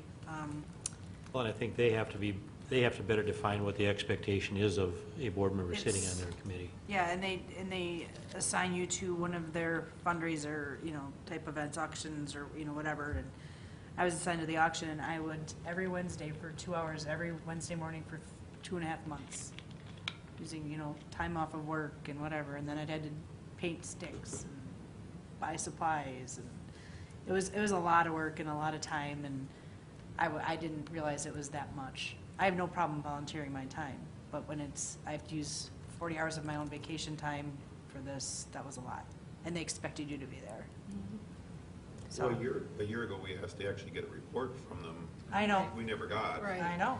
So I think this is not the right time to be discussing liaison stuff, but I think Correct. we just put it on a future agenda item. And that report wouldn't have covered this particular topic anyway, that would have just We been found out what what they she did. actually did, Who did? what Amy would Oh. be Yeah. doing. We would have found out way back then, but I think that's a whole different subject than what we're on right now. If there's a possibility of it changing, I think we should just hold off on it. We don't need to list it in this new board member handbook. Let's see where the cards fall when things change. I don't know what's changing, but when we find out, then we can do something about it. Okay, page 6, then the resignation of board members. I didn't see anything in there. Does anyone have anything? Filling a vacancy on the board. The only thing I saw in there was of members present, when it says new members are appointed by a majority vote of the board members present. And now this is my feeling, is that if we're going to appoint a new board member, I just think all members should be present for that. That's just how I feel. I mean, if you're minus a board member, you're already short a board member. What is your feeling? Shouldn't we try to have a meeting when all board members are present? I think in a perfect world you would get that, but I don't think we live in a perfect world, and I think if we have to fill a vacancy in a certain amount of time, or we want to fill our vacancy in a certain amount of time, we have a timeline, and if Mrs. Witkowski or someone happens to be on vacation, I don't think that we should have to push everything off because, you know, she's on vacation and we're hoping someone, you know, I mean, I would phone in. and that's, and I know that you would. That's that, you know, I understand that, but I don't think that I don't think that we have to take that word out of there because we want every single person here. In a perfect world, we would all be here. That just doesn't always happen. And I don't think. Well, it says in the policy that the board shall be by election of the remaining board members. Right. So. Well, the whole paragraph gives language of may and intends. And so I would think that if we get to this point, which is very remote, but if we get to this point, we would schedule it at a meeting when we know everyone's going to be here. I mean, this actually gives wiggle room as to the board may not even want to fill the vacancy. So the vacancy may be filled. Yeah, So- it's close to election, and we did that one year. We had like 3 months, and it wasn't worth spending the amount per election. Right. So we just voted not to have the election, or not to appoint anybody, wait for election, and just call it a draw if we came 3-3. I think the superintendent broke the vote then at that point. Yeah, and that way everything was, we didn't have to worry about spending any more money on it. So there's enough language, in wiggle room language. Superintendent can't break a vote on, no. I don't remember. I'm sorry, I misspoke. No, that's okay.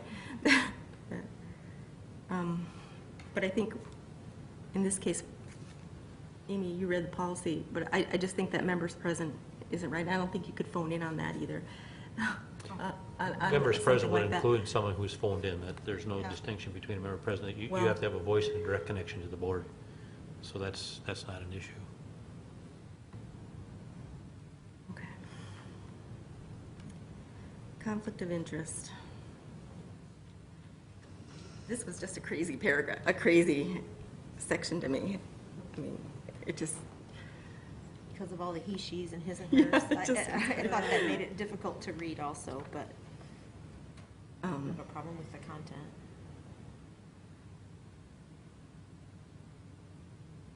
Yeah, I think it reads pretty straightforward. It's a pretty important section to have. It is an important section. I mean, there's a pretty straightforward statute on it, but, which isn't anything like this here, but, okay. Discipline of board members.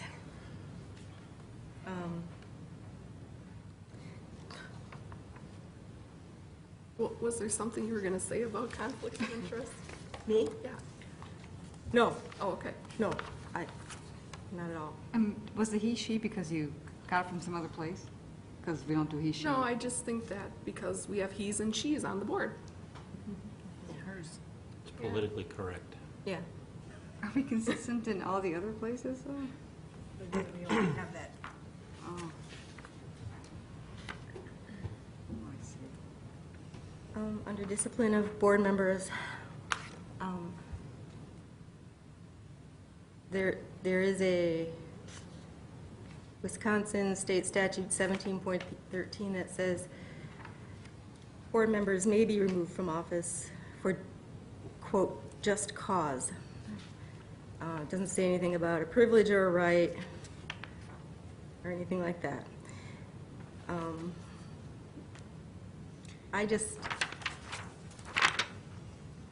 I don't know anyone else's feelings, but as far as the rest of this, I didn't think it was necessary in here. I disagree. I think it's absolutely necessary. I think that as a board from way back when I first got on the board, we operated without something like a code of conduct and the possibility of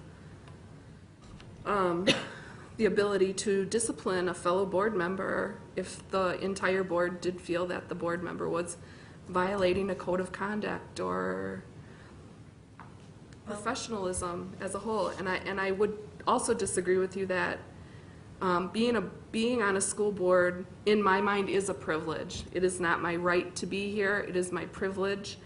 It's a privilege that I was chosen by my peers to be here and represent them. So I do believe it is a privilege. But it's determined by you're the mixing, voters, you're not mixing it.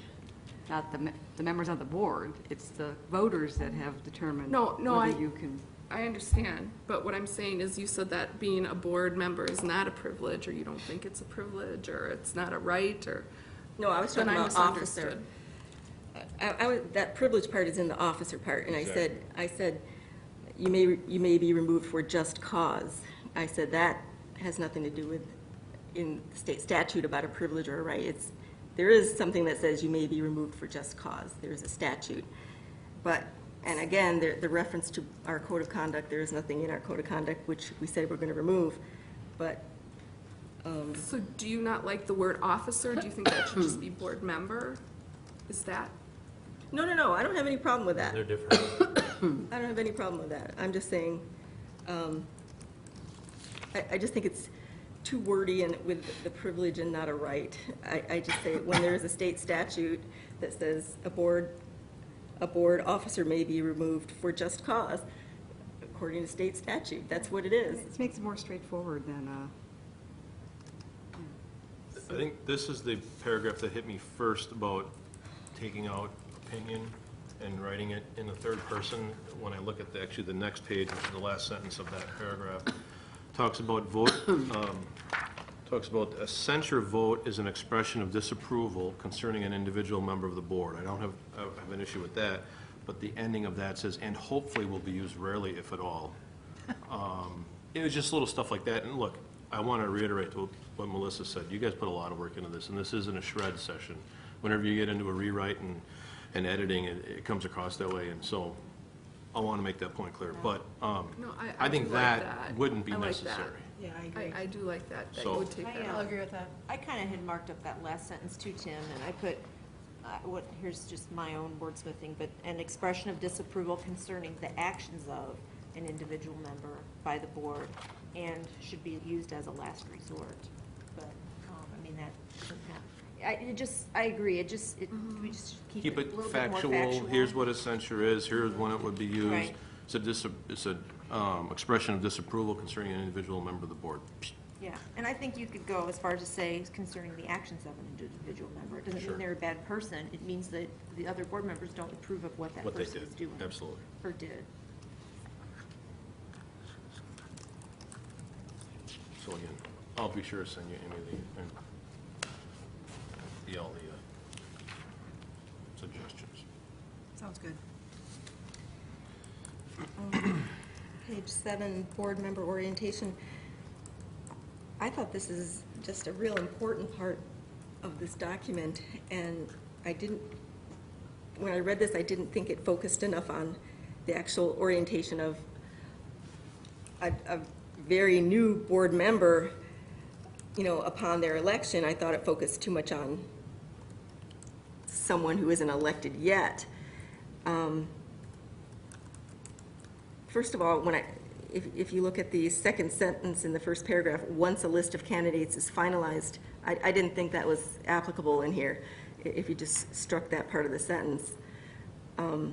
Because we have the meeting for candidates, it's open before a list of candidates is finalized. Do you agree, Dr. Pats? So that one part there should be struck, and maybe it should just say prospective candidates. Well, I think you're right, but I think this one needs some work because the first sentence, it says the board will provide orientation opportunities for new board members, but it's also talking about then as part of orientation, to your point about just a list, I think we can reword that to just say that, as part of the orientation for anybody considering board member, it should be one paragraph, then the other part is if you are on the final list, then there's a separate orientation process for that. And I think, we know what's done, we've all been through it.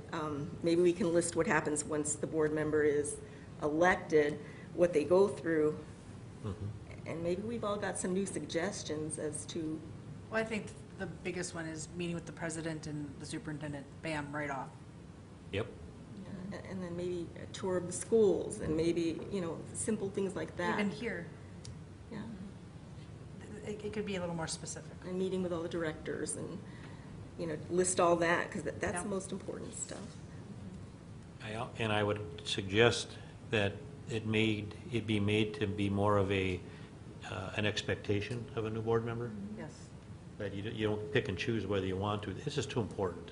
And to say, well, I'll wait a little while or whatever, I think you need to know right now, because things are happening the day you take off or take position on the board, that things are going to be happening. You need to get in there and visit with people. And it needs to be an expectation of us that we, too. Right. Just It's a all two-way around. street, yep, Yeah. absolutely.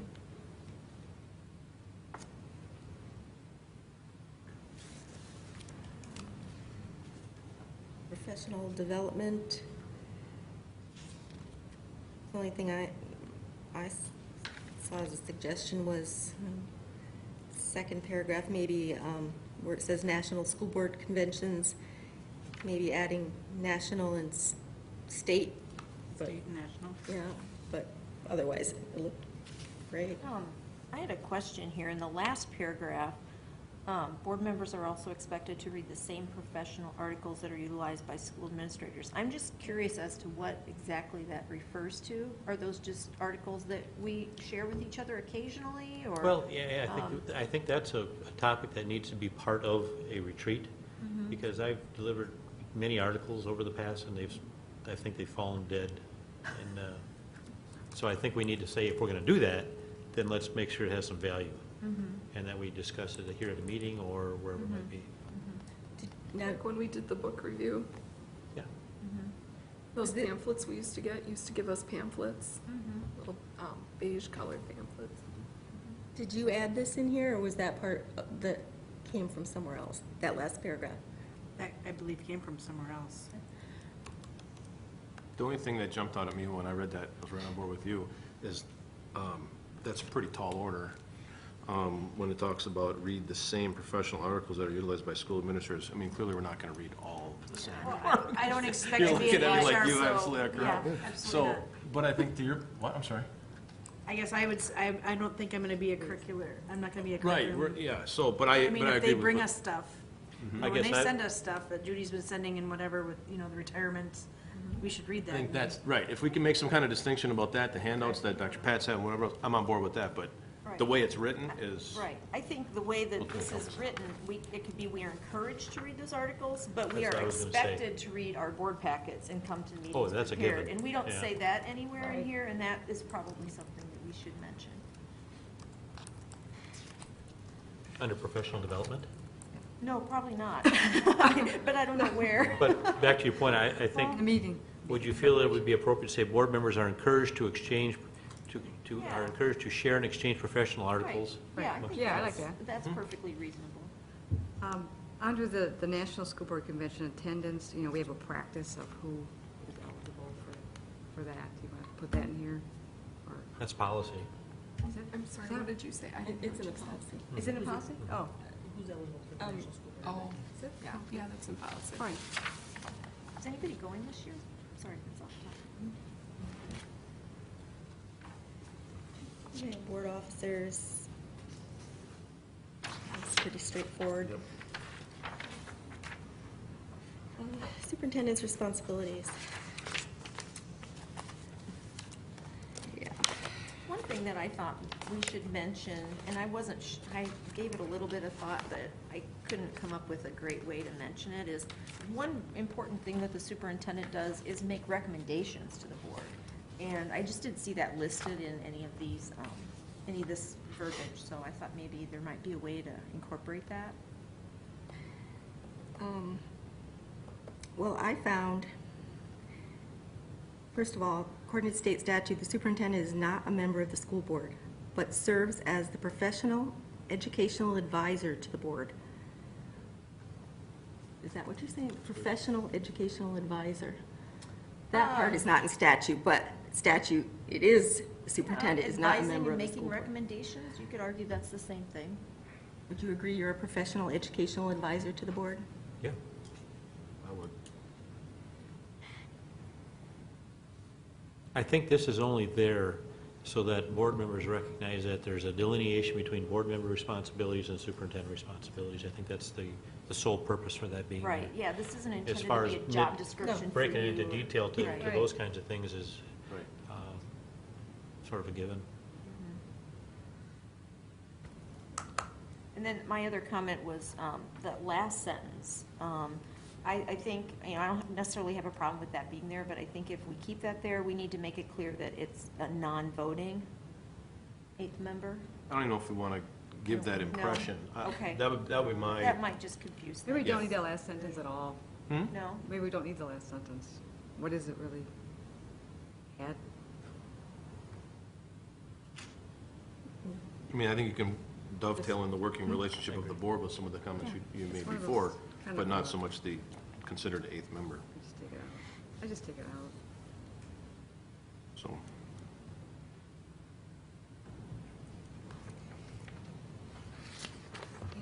Board policies.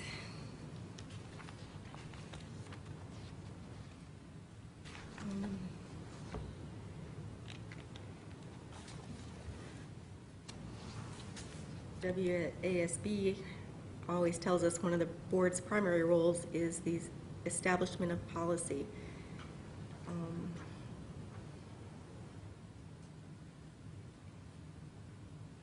They also suggest that we receive input from district stakeholders when we craft policy. I don't know how we don't ever really talk about that, but when we are here talking about policy, we can receive input from people here. But I think as policy is brought forward, there's already been input that has been taken in the generation of that policy. Well, I think that as representatives of the community, it's kind of implied that, we know what our community thinks in general. I mean, I'm not saying it very well, but. I think the word bylaws in there is a little confusing because you don't really. Yeah, we don't refer have to things as bylaws. And that's in here in a couple places, yeah. Yeah, I had that marked also. Also where it says in that last paragraph, where there is prior written notice, absent such written notice, we don't have that in our policy. And I know we're not talking about policy now, but actually this whole, according to our board policy, we can suspend, according to our policy, we can suspend any policy right here with a majority vote. But we do not need prior written notice according to our policy. So that this paragraph needs to be reworked. No, you'd have to have prior notice, you'd have to have the policy on the agenda. You can't just bring it up and change it without being on the agenda. True. So it would have to be prior noticed.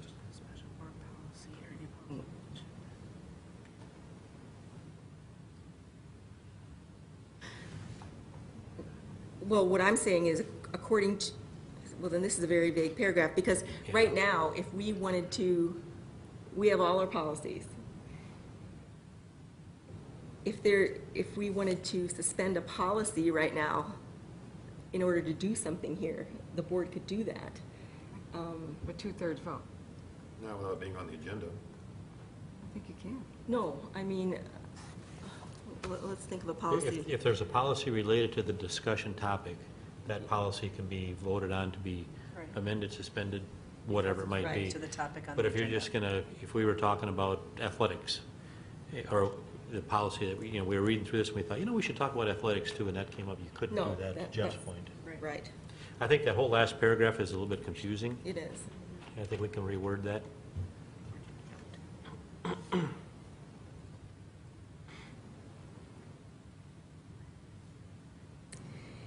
Then, under budget process, in the first paragraph, the last sentence, the board adopts the budget at the annual meeting.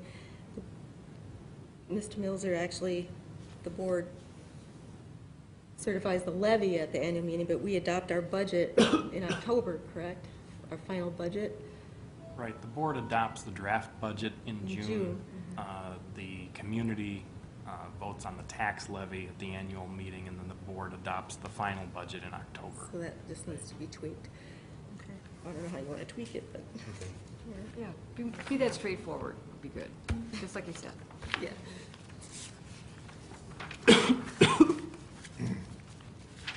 I think this would be just the word appropriate. The board will have appropriate time to review the budget. That's again another one of those, sometimes you could say we do and sometimes we don't. Sometimes it's a little tight. So, and do we always get the budget in June? Do we ever get the budget? I mean, would there be a day we'd ever conceive to get the budget before June? Do we want to put June in here, or we just? No, I want to put May. I mean, I don't know. Well, that comes into the logistics of being able to present what we can by having numbers and so on. Yeah, most of our budgeting is on our votes all year long. If we vote on a trip, that's in the budget. If we vote on a curriculum, that's in the budget. So you're talking budget all year long. Jim just adds it up at the end of the year and says, here it is. Well, I know, you say we're talking budget all along, but we're not, you're not talking numbers, and you're not talking this and that. I mean, that's not really, you're not really having the kind of budget discussion you have in June when you're making a vote in November on a trip or something, so. I know that's the way it's talked about, but.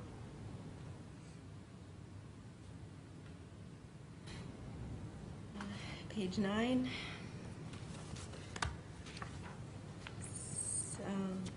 Superintendent's evaluation. Did anyone have anything?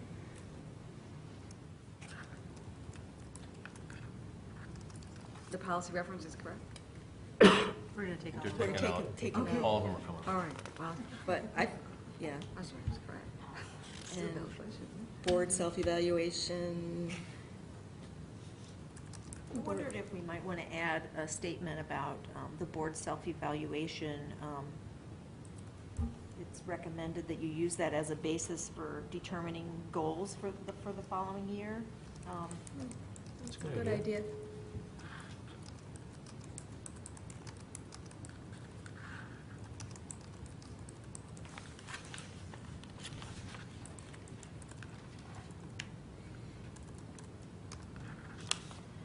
And then the board retreat.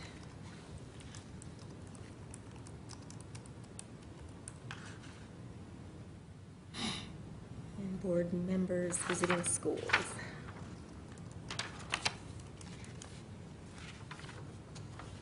I think the visitation should be a little bit more into the orientation of the board members. When I got first on the board, I visited all the schools, and then when I got vice president, we did it again, actually got to go see the prison, a little bit more in depth. And I think that should be a little bit more than just encourage, it's more. It's a good idea. Because once you meet the directors and meet all, meet everybody, take a tour around, I think it's worth a day to spend doing that. And then what about, just attending school events in general? I mean, this is obviously not intent to cover that. I mean, we can all attend events. Do we need to have anything about that in here, or? Just to tell a new board member that they're allowed to do it. And that, keep in mind that you may be approached, that you kind of, you're there in a different, you might be viewed in a different capacity. Maybe some language to, it might be useful for a new board member to know, to recognize that. There's nothing in here about talking points. Maybe that needs to be an orientation too, that maybe we need to give a new board member some talking points for when they get out in those situations. I know one of the first things that Dr. Patz, I remember saying, one of the first meetings I was at, or maybe it was just a meeting you and I had, Well, he said more people know you than you think know you. And I never really gave it some thought, but that is true. When you become a board member, you're more visible. And so maybe a reminder of that in here somehow, however we want to word it, maybe something that would good to have them keep that in the back of their mind when they're out at events. And it's not only that they know you, they have different expectations of you now. Right. You're going to fix this for me. Right. The thing. Always wear your badge, I don't know. Don't wear your badge. And maybe also, I did notice there's nothing really on communication with citizens, is it? Did I miss that? Or with the, communicating with the public? I remember we talked about that. We talked that probably more in line with the board goal. No, but just kind of practice that. Well, like if you get an email, what do you do with it? You know, And- but I think right, that's response something to- you learn when you speak with Dr. Patch or the superintendent. And you want the board president to kind of, you're free to answer it individually, but we really want to. I know that would be something that we would cover with new board members as part of the orientation process. And it's been brought up at board meetings on a number of occasions. But isn't this document kind of where we document what we expect to? I don't think it would hurt to put something in writing. Because you hear a lot, learn a lot in those one-on-one meetings, and sometimes you don't, you can't absorb 100% of it. Little guidance here. And, yeah, it might be nice to have something to refer back to. I didn't see that one. It doesn't have to be You know, super we had, specific. that was somewhere on our radar. I remember we talked Yeah, about that. we did because that was something We'll I make a note, Meg. remember that. We'll put that in thinking- about how board reacts to community. Communication? Communication. Communicate with the public. Yeah, one piece of advice that I got early on, and I think I might have even read it in some WASB publication or something, is that you don't have to answer somebody that second. You can take some time to think about it or find out more information and then get back to somebody. So I thought that was really helpful. Oh, no, I've been threatening emails from the morning. I didn't call back by the 5 o'clock in that evening.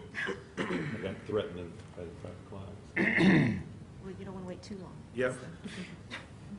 Depends what it is, too. Some things are more timely than others. These pamphlets. I Yeah. think it's what you're referring to. Yeah. I keep them with me at all times. Well, those are really good, and we're going to re-up with that organization again because I think they provide a good monthly tool for, it's good reading.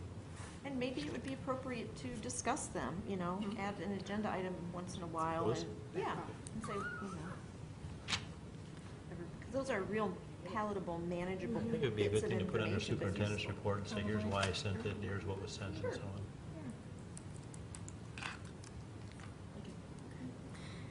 Board member request for information.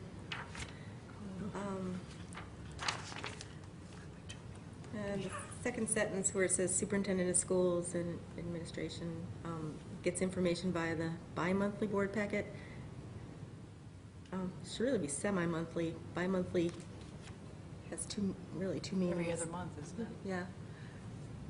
I don't think we need that in there at all, just I know. board packet. Doesn't have to say how often. Well, I mean, it's board docs is the It's packet. again, because it's, But when it came to the sentence about the encouraged to work through the standing board liaisons, I don't know about that myself because really, how much in-depth information do the board liaisons really have with the, I just think it should be through the district administrator or the superintendent. But I don't want to use the word policy to mean literally a policy, but our understanding is when we do contact one of the administrators, we do copy in Dr. Pat's superintendent. Yes. So I think it'd be reasonable to have something in there about, okay, if you're seeking information, here's how you go about it. And I think copying in the president isn't that bad either. Well, and I think also the liaison should be copied too. So you have a heads up as to what another person is asking a question about, just so you can address it too, because that's your job as the board liaison to be able to address those things. Or to learn. You can't simply just say, oh, because I'm the policy person, okay, here's the policy, okay, Dr. Miller, take over. You're supposed to be able to present that information. And so it's very important that when you have a question on something, you copy not only Dr. Miller, but in this case myself, because I'm the policy liaison. So I can know what you're asking, so I can try and understand that question. I may have the same question, or I may have a different interpretation of it, but I need to know too. Well, that's agreed, but I was just strictly talking about requesting the information from the liaison instead of the administrator. But, yeah. There's an old standing working practice that any information goes to all or none. And I think it's a pretty good, to your point that you just said, and it also brings everybody else up to date on something you might not have been thinking about. So, Because otherwise you're answering 7 different emails. Right. Everybody has 7 different questions. First person gets the question out, then everybody sees it and doesn't have to rewrite it. Right, exactly. I think all the administrators are pretty good about copying the board on their answers to The ones questions. back, Yeah. yeah. They're Let's allowed, do a and nice they're job of allowed to that. do that, you know, so we don't get any. Pardon?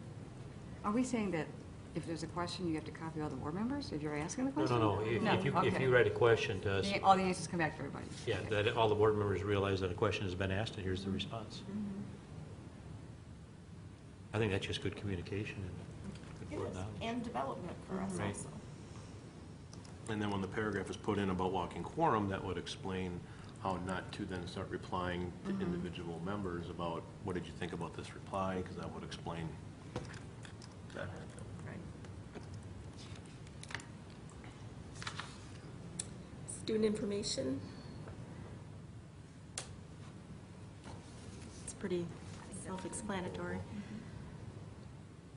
Indemnification of board members.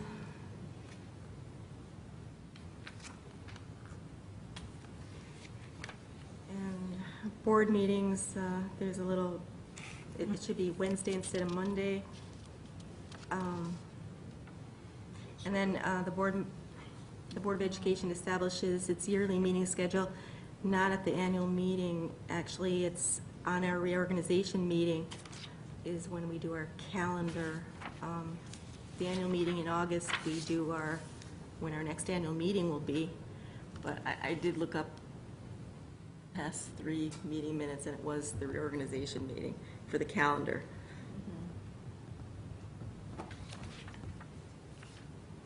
Not that we don't change it. Well, I think, yeah, we need to go back and look at it, because at one time, the board only met once a month. 5 years ago, they only met once a month. And then we changed it, and it evolved, and I'm a little foggy, but I was always under the impression if the board is going to change its monthly meeting dates, that it had to be approved at the annual meeting. But you can add meetings anytime you want, so that's contrary to what I just said. Which is what we did. Well, state statute said originally when the board starts, your meeting has to be on Monday. So somewhere, Oh, that's it, that's, it got changed by the board to Wednesday. yeah. And then it says at the annual meeting, if you're going to change, I think what you're saying there, and the day, if you're going to change the day, you have to change it Not the at calendar the dates. annual meeting, not your calendar dates, but No, your. you can change your board meeting at any time on any day. You just have to be able to let the public know that at a point in time you are scheduled to meet, like in the old days, 5 years ago, it said you'll meet the 4th Monday of the month. That was cut and dried. At 8:00 p.m. it said. Could be. And then I don't know about that, because ever since I've been here, it's been 6 o'clock. But then prior to that, or right after that, then we had special meetings, which turned into regular meetings. Because our first meeting, this meeting right here is a special meeting according to, if we want to get real technical about it, it's not a, regular scheduled board meeting, but it's evolved into that. I think we just need to make reference of the intended, unless otherwise noted, is what the board meetings will be conducted on the 2nd and 4th Wednesdays of each month, unless otherwise noted. End of story. Because you can change a board meeting absolutely anytime you want. Okay.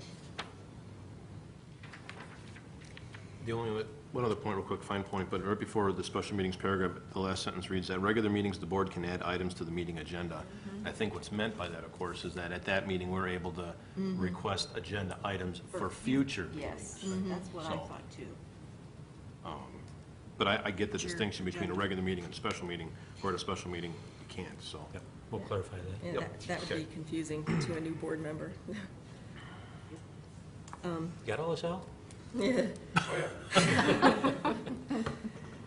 Under closed sessions, I know this was a national document, but Wisconsin does not use the Freedom of Information Act. We use the Wisconsin Open Meetings Law. So that should be, the Freedom of Information Act should be replaced with Wisconsin Open Meetings Law. Can't they use both, though? I think we got into that with the legal thing here 3 years ago. Every state has adopted their own forms. There's a couple that do have Freedom of Information Act still, Okay. but we adopted our. One's federal, one's state, depending on which court you're in. Doing a court, you know, federal would go under this one. If you're doing a state, it'd go another one. Oh. Or we could just put the one you just referenced, and then make a parenthetical reference to the Freedom of Information Act, if applicable. If we get into some federal thing, or if we just leave it out of there and we can deal with it later. And then and then a 2/3 vote of those members, it's a majority vote, not 2/3.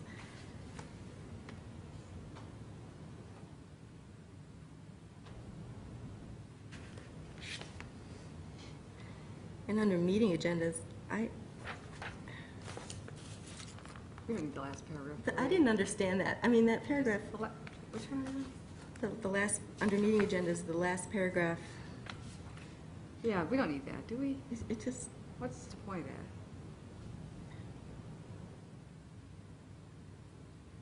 that? We got it. It sounded awesome. I just realized he said it sounded awesome. What does that I think add we are. to anything other than? Steve came up with it, come on. Okay, I just You didn't. did? It's fault. Okay, I would. The paragraph's got opinion written all over it. Doesn't it? I thought we it can did take that too. Yeah, what are you trying to say?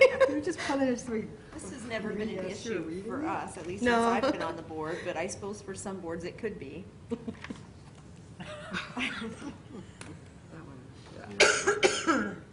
That's funny. Robert's Rules of Order, they've come out with a new edition. It's the newly revised or 11th edition. And I was wondering. All these things. I think we Let's just take let's the not addition out of reference there. the addition. Yeah, take the addition out of Yeah. there. I know these things. I just Robert's know Rule it's of Order. I don't, Done. can we get a new edition? Can we keep an edition here in case we ever need it? Newly revised. They'll have those for sale at the convention. Newly revised. Can't we just Google that? No. I've only got 8 memorized. I don't think we need to go to 10 or 11. It just be, well, we need 11, and we should have a copy here. Oh dear. Is Mr. Ritter enjoying this?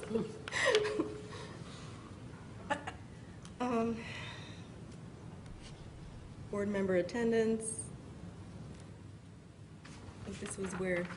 You skipped You consent skipped agenda. Consent agenda. Where are we? Oh, well, there wasn't anything. Yeah, well, I didn't that see was anything. good. Did anyone see anything? Sorry about that.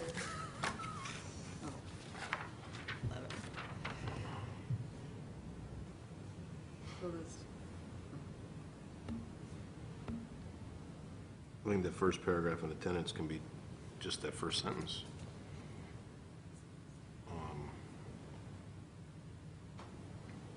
Yeah, but you don't want Yeah. someone coming here deathly ill thinking that they shouldn't be, that they have to be here. Oh, yeah, you're right. I mean, some people Give will them a be little bit, literal. Maybe we could just do some wordsmithing around something like, in case of an extenuating circumstance, you may be excused by Yeah. informing the board president and/or superintendent, something like that. I think we should have in here, if you can't make it, who do you call? Right. When do you have to call by? Something like I that. think that's in the Exactly. last paragraph. Oh, is the it? I'm last sorry. sentence, yeah. So maybe that's already covered, I don't know. Okay, well, but if Maybe you, we could if just it's. eliminate the middle paragraph. Yeah, I think so. Yeah. No, more specific. You want 5 p.m.? 2 p.m.? If you want, you can put it. Meeting minutes, again, It's not the freedom of information. it's Wisconsin Open Meetings Law, and then minutes must be available within 45 days. Wow. I couldn't find anything about 48 hours in our statutes anywhere. I don't know if anyone else knows anything about that. Megan, I don't know if you know about 48 hours. I know you always have it in there, but. Where are you looking at that, Jen? It's the third line of the Right here. paragraph. Oh, okay. Yeah. I think that was an oversight on our part because that doesn't apply. Right. Again, I just think that was a national, from some other policy. That's why it was a draft. Yep. You guys really did a thorough job, though. It's a lot of work. We can just say anywhere it says Freedom of Information Right. Act, we'll change it. Yep.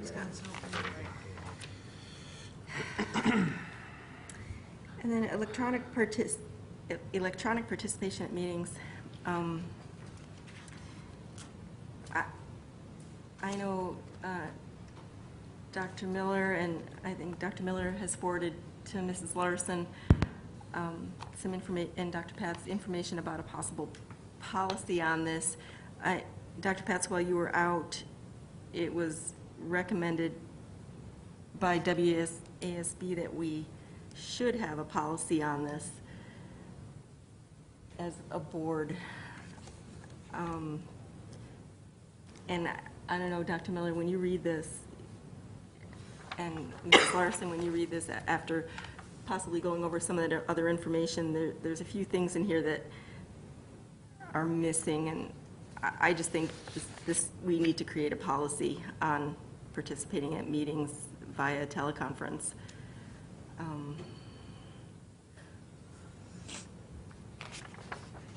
I would recommend that we have Dr. Miller craft a policy and not even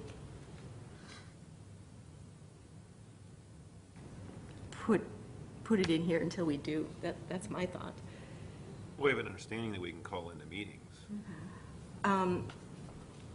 Yeah. Yes, but there are some requirements that were recommended to us about voting in closed session at meetings.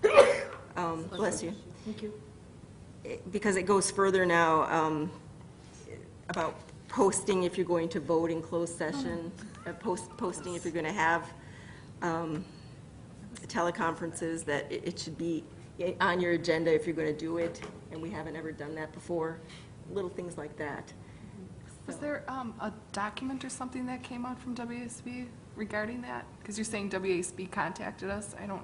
No, I contacted them. Oh, you contacted them. Because when Dr. Patz was out, I didn't know if he was going to be back and for all the meetings yet. So I wanted to make sure we were doing things right.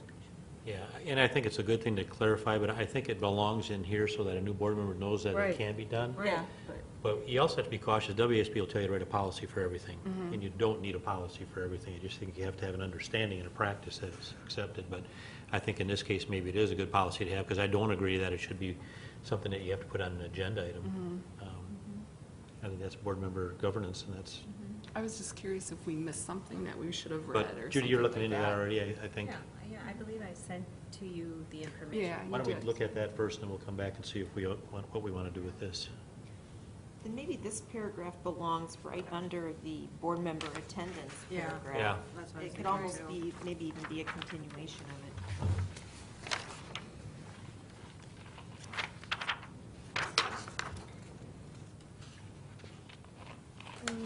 Definitions?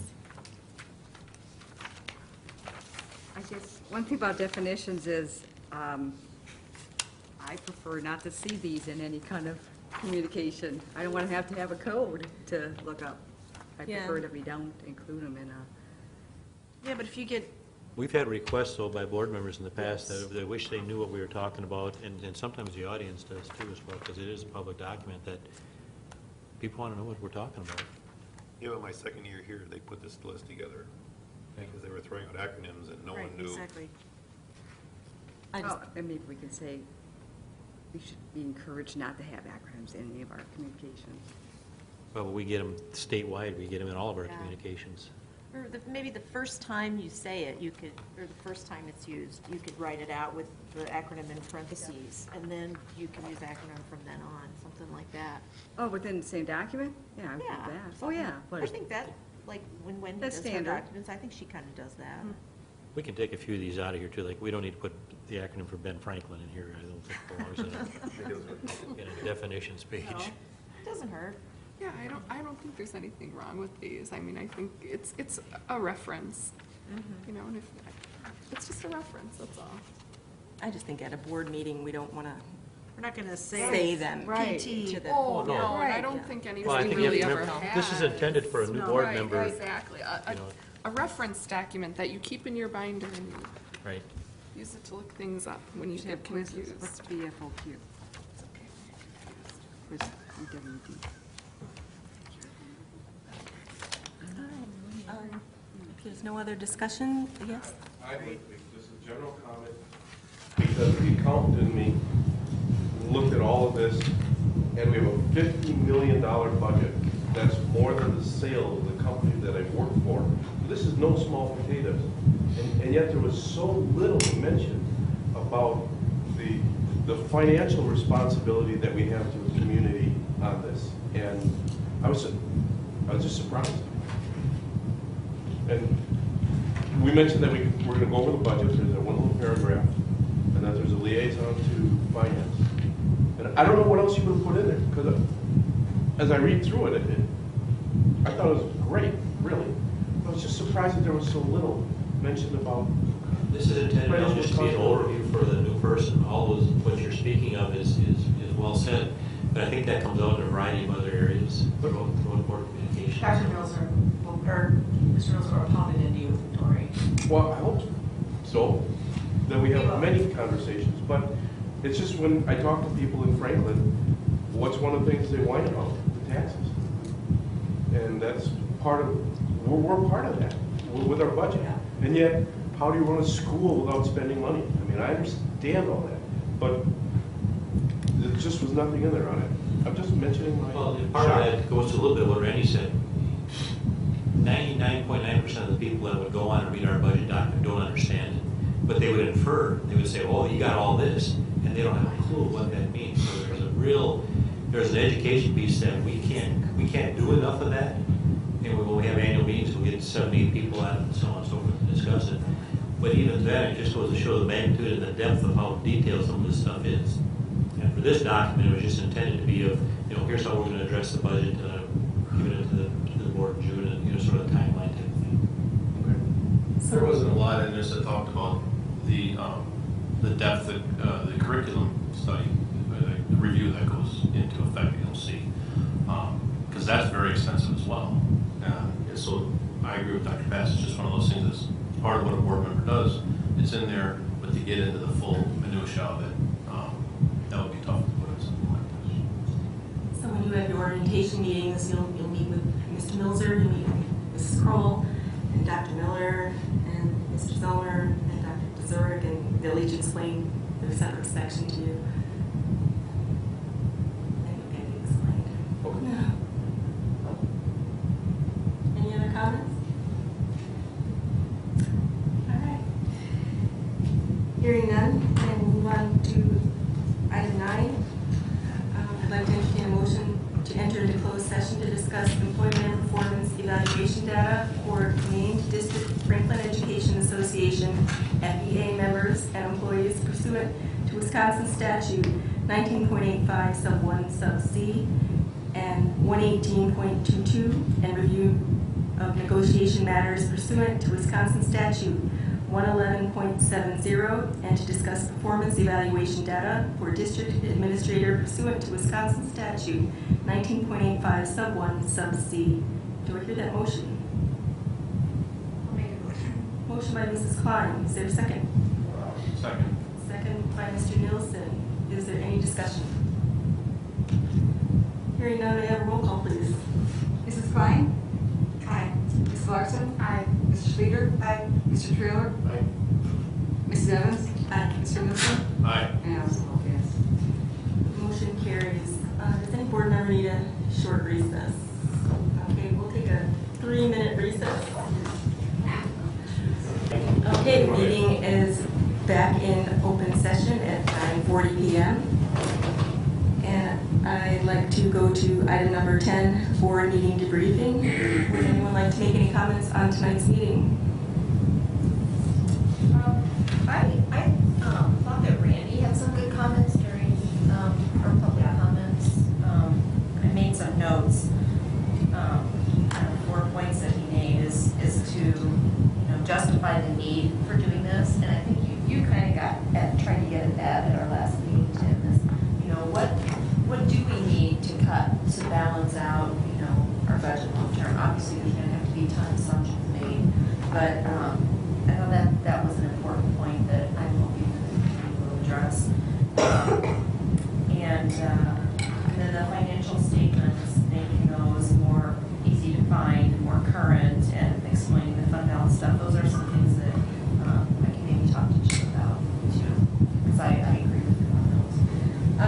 And then the other thing is that I was really impressed by those kids. I mean, the one thing that I know my kids are lacking, and they're a few years older than these kids, is being able to reach out and make a connection with an adult and interview an adult. I mean, I think those are great skills that those kids are developing, and I mean that would be intimidating for a lot of us to try to track down. She called NASA. She called NASA. Yeah, and she persevered through. I know, getting a real person. I just called NASA impressive. So I mean, I think that's just one of many examples of some of the great things that we're doing. But I wanted to point that out. It was a great presentation, and we might have some writers there in the future. And I really liked the way the kid at the end offered to share, when he learned about himself, that maybe I can write. Yeah. I didn't think it was a matter of maybe I can write. Yeah. Some self-reflection. Build confidence. Give them some confidence. Anything else? Item 11, future agenda items. We have April 24th, the Human Resources Report.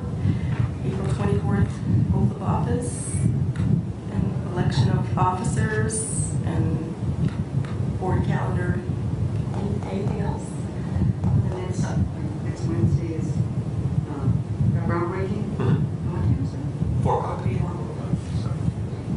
And will we have, Dr. Zelmer's report is going to be in May now? No, it'll just be on the 24th. On the 24th. Yeah. Poor guy's been He all over. referred, yeah, he's been trying to put it all together, so. Okay. And then Dr. Miller said she'll have the enrollment report next time also. Okay, and And I think at one point I had asked about the RTI implementation. Yep. Is that going to be made?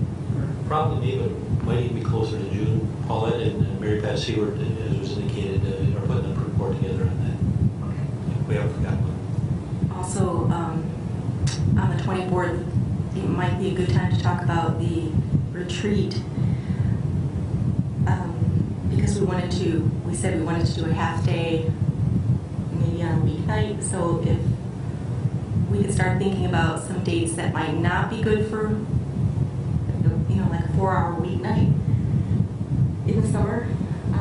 When it was discussed, one of the things that was I guess conveyed was to try to do it in May, and one for sure, not 2 evenings, because once June starts, vacations for all of you and everything like that gets going. So maybe the best thing to do would be to come on the 24th with a couple of May dates or whatever that would work. I'm assuming that we're talking like 6 to 9 or whatever it might be. So we can discuss that then. I guess. Bring your calendars to the next meeting. That'd be great. Okay. Do I hear a motion to adjourn? Make a motion. Motion by Mr. Trailer. And is there a second? Second. Second by Mrs. Larson. All those in favor? Aye. Opposed? We are adjourned at